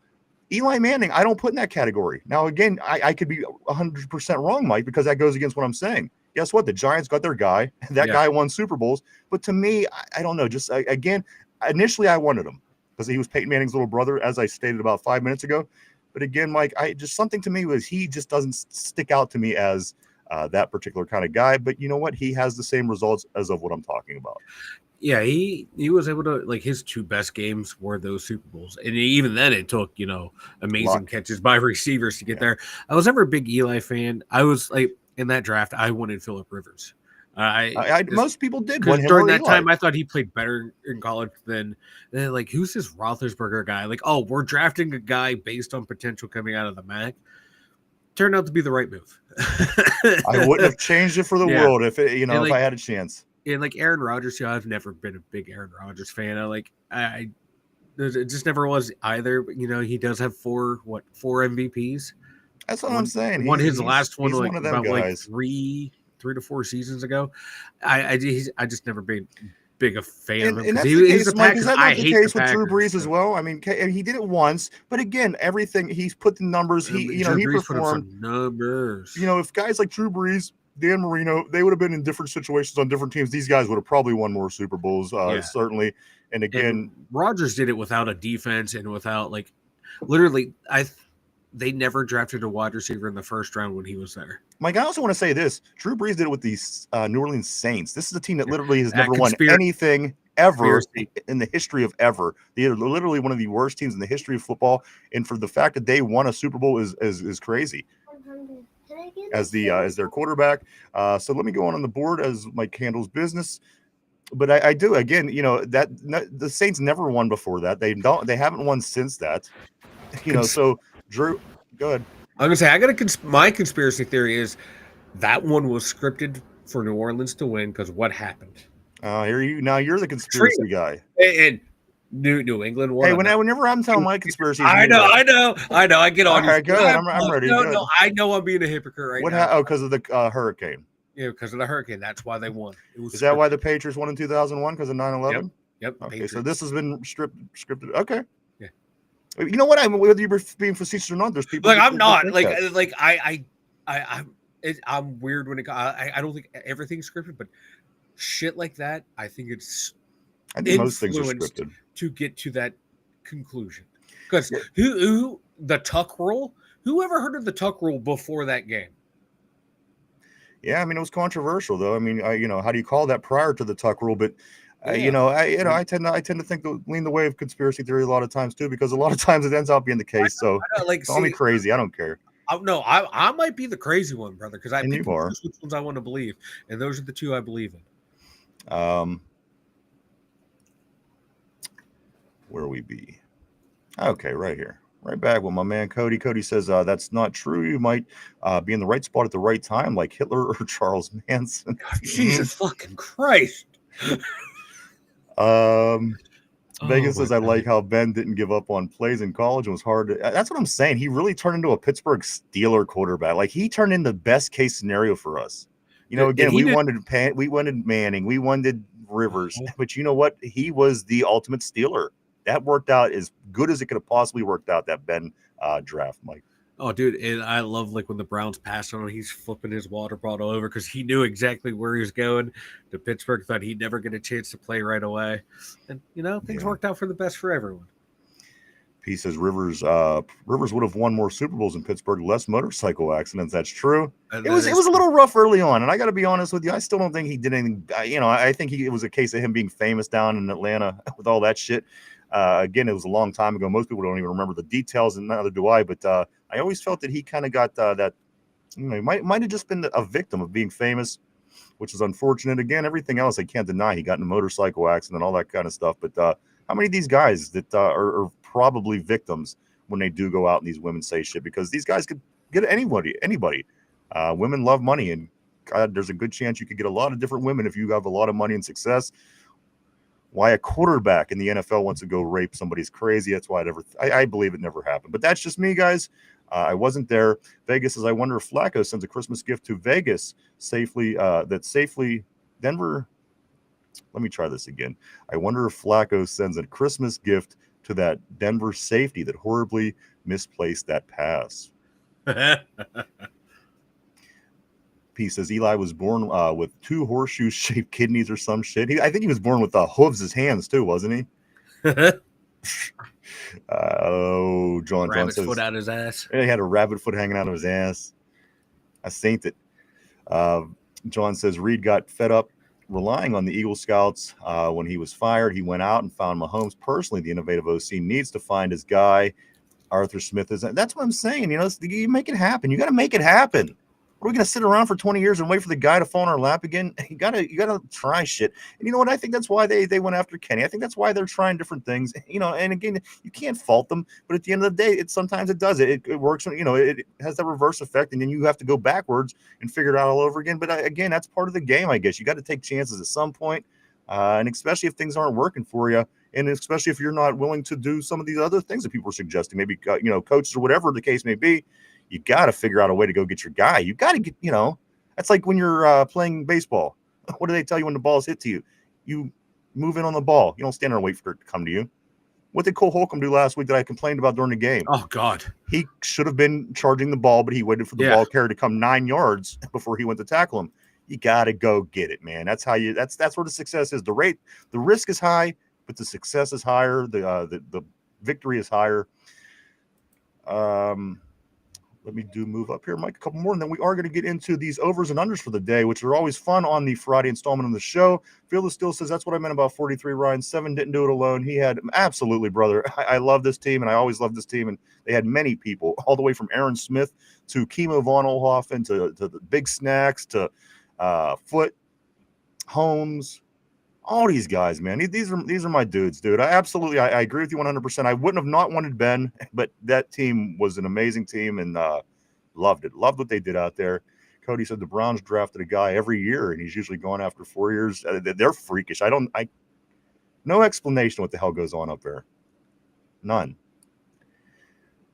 Vegas says, I've seen mock drafts with us taking the ASU quarterback Levitt and Oklahoma's quarterback Mateer. And you know what? There's good options this year, guys. So that's why, Mike, we'll have to pull those up next week after we see what all those quarterbacks did this weekend. Yeah.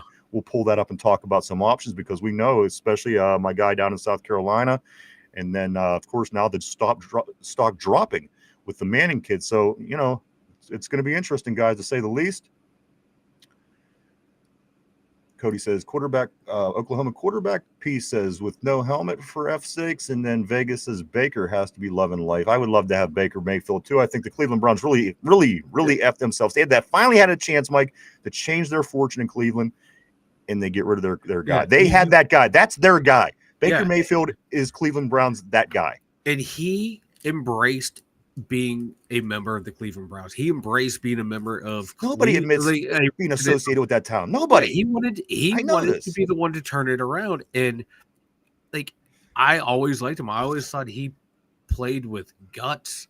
Man, he was, an AFC North quarterback for that time. Yeah. Like, tough as nails, do whatever it takes to win. And he was damn good that year until he hurt his shoulder. Then you want him to throw more. You stop running the ball and you want him to throw more with a fucked up shoulder. Oh, they're just stupid as hell. That was the dumbest decision they ever made, was to get rid of him. I love it. It was just so classic stupid. Cleveland. It is too. Browns is going to Browns. P says Baker is set for life, mediocre or not. He should add his agent to his will, for real. I couldn't agree with you more, guys. Let's see. All right, you guys ready to get in some over or under? Yeah. All right, I do think we're caught up. The Browns are browning, Vegas says. I was waiting. I seen it popping up. I was waiting that out, guys. Time to get into some over and under. Here we go. Mike, board. Don't hesitate to put your answers up on the board. Here we go. Over or under, Mike. Aaron Rodgers, 1.5 touchdown passes. Aaron Rodgers, 1.5 touchdown passes against the Patriots. Over or under? Under.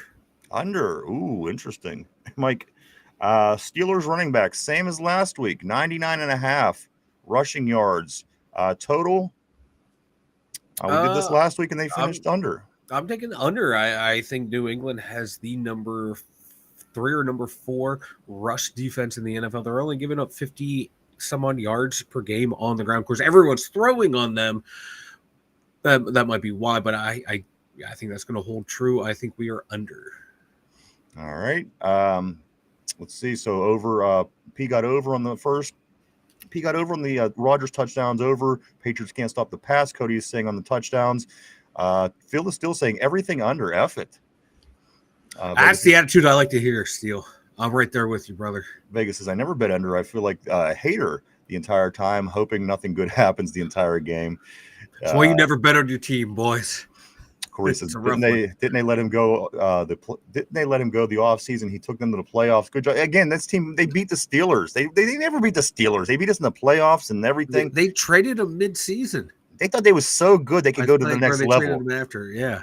They really thought that they were so good. They were ready to go to the next level without Baker Mayfield. How fucking dumb them guys. Richard got over, under from Corey, rushing under for Richard. And guys got their answers on the board. Let's go move along, guys. Next thing on the overs and unders today for the New England Patriot game. Caleb Johnson, a half a carry. He had 1 carry last week. He gets benched on the special teams. Now let me ask you, Mike, over or under a half a carry for Caleb Johnson? Is he pretty much getting the week off because of being benched in special teams? Or do they continue to slowly ease him into the backfield, Mike? Again, 1 carry last week, a half a carry, over or under this week for Caleb Johnson, guys? I'm taking the over on that one. I think they'll give him a carry or 2. All right, let him focus maybe more on just running the ball instead of he's had a carry every single game, so why break the trend now? All right. Next on the list, guys, is this. DK, a half a touchdown. DK Metcalf, a half a touchdown. See, Christian Gonzalez might play. Last time they played, he held him to like 2 catches for 10 yards. So I'm going to go under. All right. That is supposed to be the matchup of the week, guys. Christian Gonzalez, of course, coming back from his injury. DK, so we're going to see, Mike. We're going to see if the supporting cast, the possible number 2s, the pool of number 2s that we possibly have, see if they can get the job done. Next on the list, guys, is Roman Wilson. 1.5 catches for Roman Wilson. 1.5 catches for Roman Wilson for the day. Again, he has 1 all season, caught his first pass of his career last week. Roman Wilson, 1.5 catches for the day. Under. All right. Next on the board. All right. Aaron Rodgers sacked 3.5 times. Aaron Rodgers sacked 3.5 times, over or under? I'm going to take the under on that one. I think we're going to be under. All right. You think the offensive line is going to be able to hold this defense? I think so. All right. Let's go over to the defensive side of the ball, guy. All right, let me grab this one real quick. 2.5 field goals made by Boz. 2.5 field goals made by Boz. Over or under? Under. All right. See, Richard got the Roman on the under on the Roman as well. TJ Watt, guys, a half sack. Boy, is he a half sack, this guy. Is he going to get a sack this week, Mike? A half, over or under? I'm going to take the over. I think he finally gets a sack this week. Are we pissed off if we come back to the show Monday and he still has no sacks on the season? Yeah, because he's not getting doubled and triple team every single play. All right. Still going to make a play when you're getting one-on-one. When you're double and triple, yeah, that's understandable, but it's not every play. All right, here we go. Jalen Ramsey, a half of an interception. Getting his first as a Steeler pet last week. So far, made big splash plays in his first 2 weeks, Mike. Does Jalen Ramsey, does he get a half of interception, over or under? I'm taking the under. He's thrown one on the year. 70% of his passes complete. I'm going to go under. All right. Mike, does Cam Hayward have 3.5 tackles? Over or under? Ooh. Over. 3.5 tackles for Cam Hayward. Ooh. Under. All right. Turn the ball over. Is our offense going to, or are we going to turn the ball over 1.5 times, Mike? Under or over? As far as our offense, I missed that, so I had to go back. I'm going to go under because looks like they only had caused 2 turnovers all year. So I'm going to go under. All right. And finally, guys, the last one, the one that we all hate. Motherfucker. The one that only we do. No one else does this. Probably for the right reasons. Yeah, probably for moral, ethical, and jinxing reasons. All right, guys, here it is. The final over under of the day. Guys, 1/2 of a devastating injury. 1/2 of a devastating injury. This means somebody of importance or somebody who's a starter that's out for a long period of time. Guys, is there a devastating injury? 1/2 is the over under, Mike. Is it going to happen or no? Taking the over. It's happened every week. The trend line is going up, brother. It ain't going down. So, guys, again, jumping on that one as well. What do you think? Is there going to be another big injury this week that just damns this team as it just continues to seem to happen for the Steelers as time goes on? Again, we're expecting guys to come back. Got a few guys out. We still got Phil still says, fucking Ryan, you suck. So, but we still got guys. We got Joey Porter out. We got Highsmith. So I mean, there's a lot of things going on right now. Can we afford to lose another big name? I don't know at this point. I think it's Cody. Cody says I think it's going to happen, but to their team, hey, that works for me. And then Corey says under this week, I'm not taking any injuries. I think the football gods slapped us in the face too much already, Mike. And I think next week we're gonna have to tap in to the football gods again to find out what the hell's going on. Maybe depending on what goes on with this game, we'll see. But we do have a lot of things going on next week. Corey, we have to find out what's going on with these football gods because again, they always, Mike, we have the terrible. We have immaculate reception. We have the Super Bowl win with the catch with Santonio Holmes. Yep. We have Jim Harbaugh's Hail Mary getting knocked down in the end zone. They could have went to the Super Bowl back in the 90s. So the football gods have certainly had our back many a times over the years. So we have to get a hold of them, Mike. Again, we'll see what the Steelers do this week against the New England Patriots, but I think we might have to get back to the football gods next week, find out what in the world is going on. A couple other things, Mike, as we do get ready to wrap it up. The other night, it was Wednesday. I forgot to mention it yesterday. The number 5 Pitt women's volleyball team, Mike, they beat Penn State's number 13 ranked volleyball team. These women, they won in 4 sets. Pitt girls in Penn State are good as always in volleyball. Yeah. The Pittsburgh Riverhounds, Mike, they're back at it tomorrow where they travel to Hartford to play the Hartford Athletic. That game is a 7 o'clock start on Saturday. And finally, Mike, the Pirates, they started a 3-game series that goes through the weekend, hosting the Oakland A's. That's right. The Oakland A's are in town. Game 1 of 3 is tonight at 6:30. Mike, why don't you go ahead and tell everybody about the website, and we will get into this trivia and get ready to wrap things up and head into Patriots weekend. Head on over to the2dumbyinjers.com. You know, we got over there. If you're new here, check it out because we got all of our social media links over there. We got the merch store over there.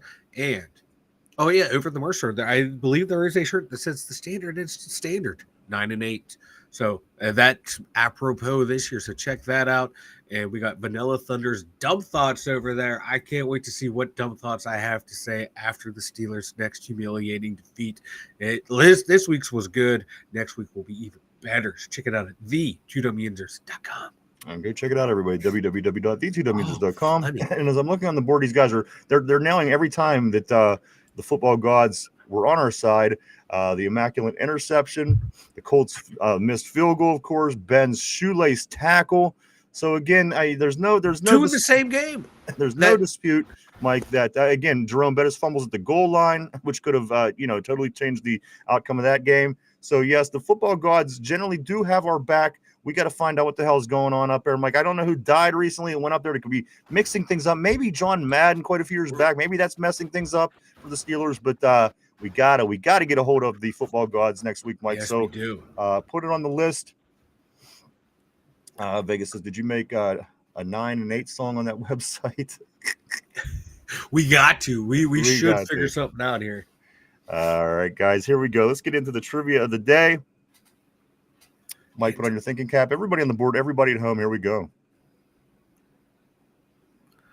How many times have the Steelers beat the New England Patriots in the playoffs in the history of these teams? How many times have the Steelers beat the New England Patriots in the playoffs in the history of these two teams? Take a minute to think that over, guys. We're live 5 days a week right here, Monday through Friday, 11 a.m. to 12 p.m. Eastern Standard Time every day right here on the Tube. Tube. Cody's saying twice. Thanks, Vegas. We appreciate that. Thank you, Vegas.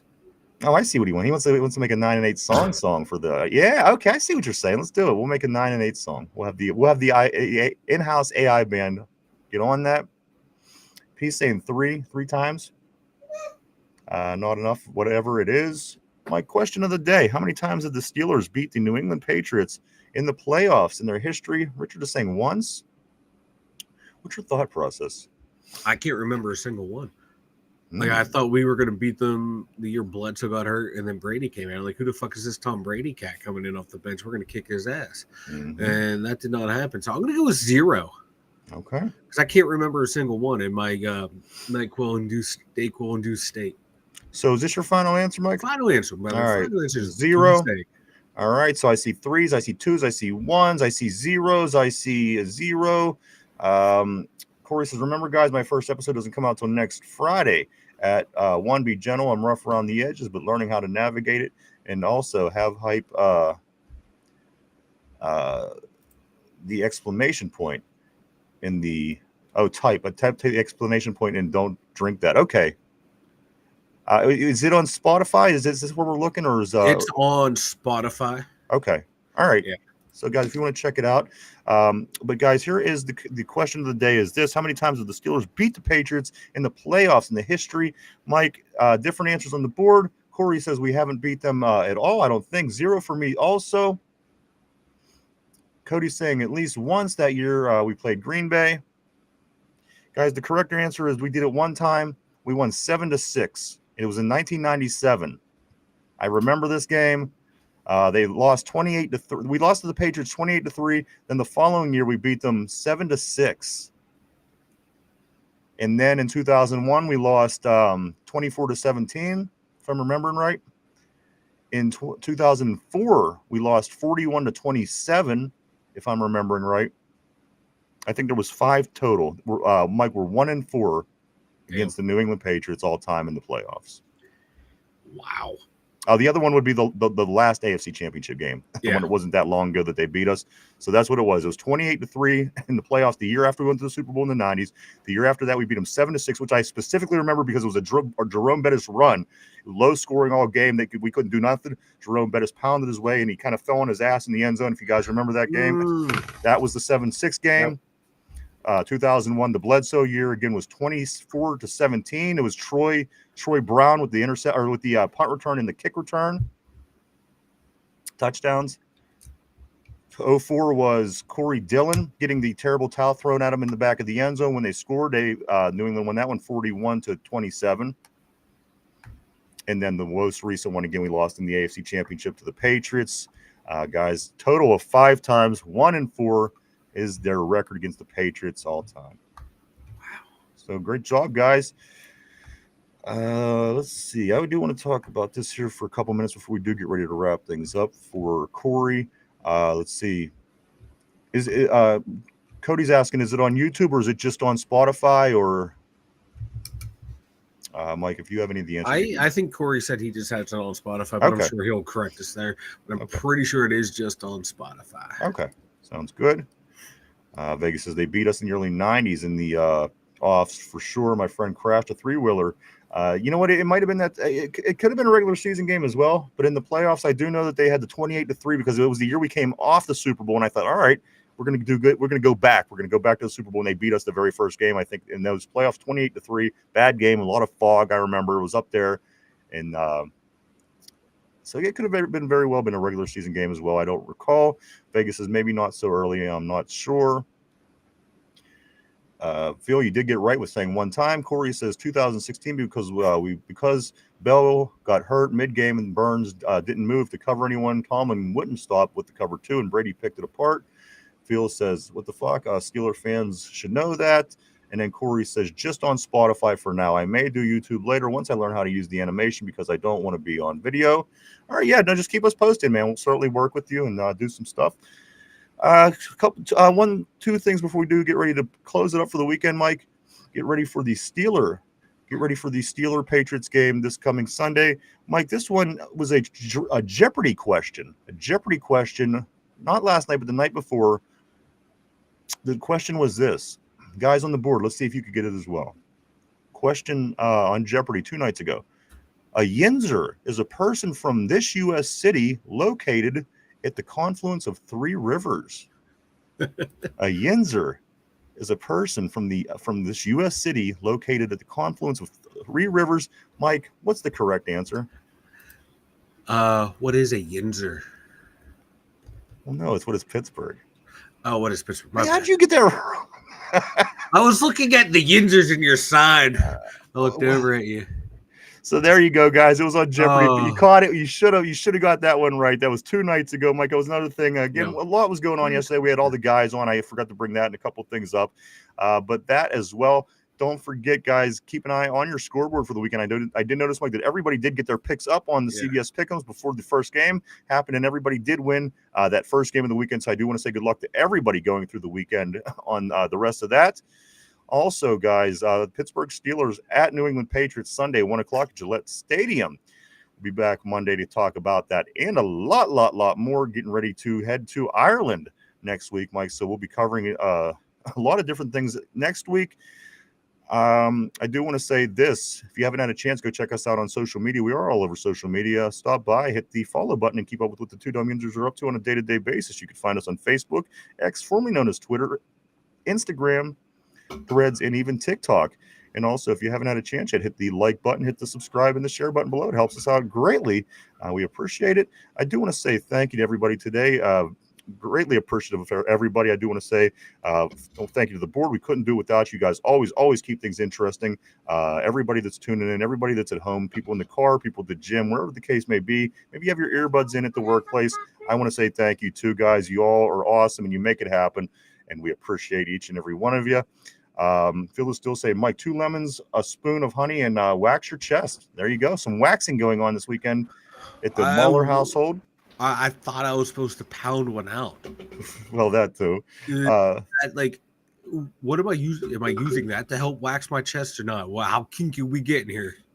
The Depends what kind of. Yeah, I don't know. Like, hey, I'm anything. I don't know where Vegas is leading you here. Or where it feels leading. I'm sorry. Suggestion, I'm out for, brother. You blew it. Derpy is off the hook now. Let's see. Who needs a mohawk? VT needs a mohawk. Cheers. Thank you, guys. Again, thank you so much, everybody. It was a great week. We appreciate everybody as always. We can't wait to get back at it next week. No college games for us. Mike, Pitt and Penn State both off this week. They're both getting back at it next week. So it's all about the NFL for us, guys. So again, hope to see everybody back first thing Monday morning as we get into dissecting this New England game and again getting ready for the trip to Ireland and the Minnesota Vikings next.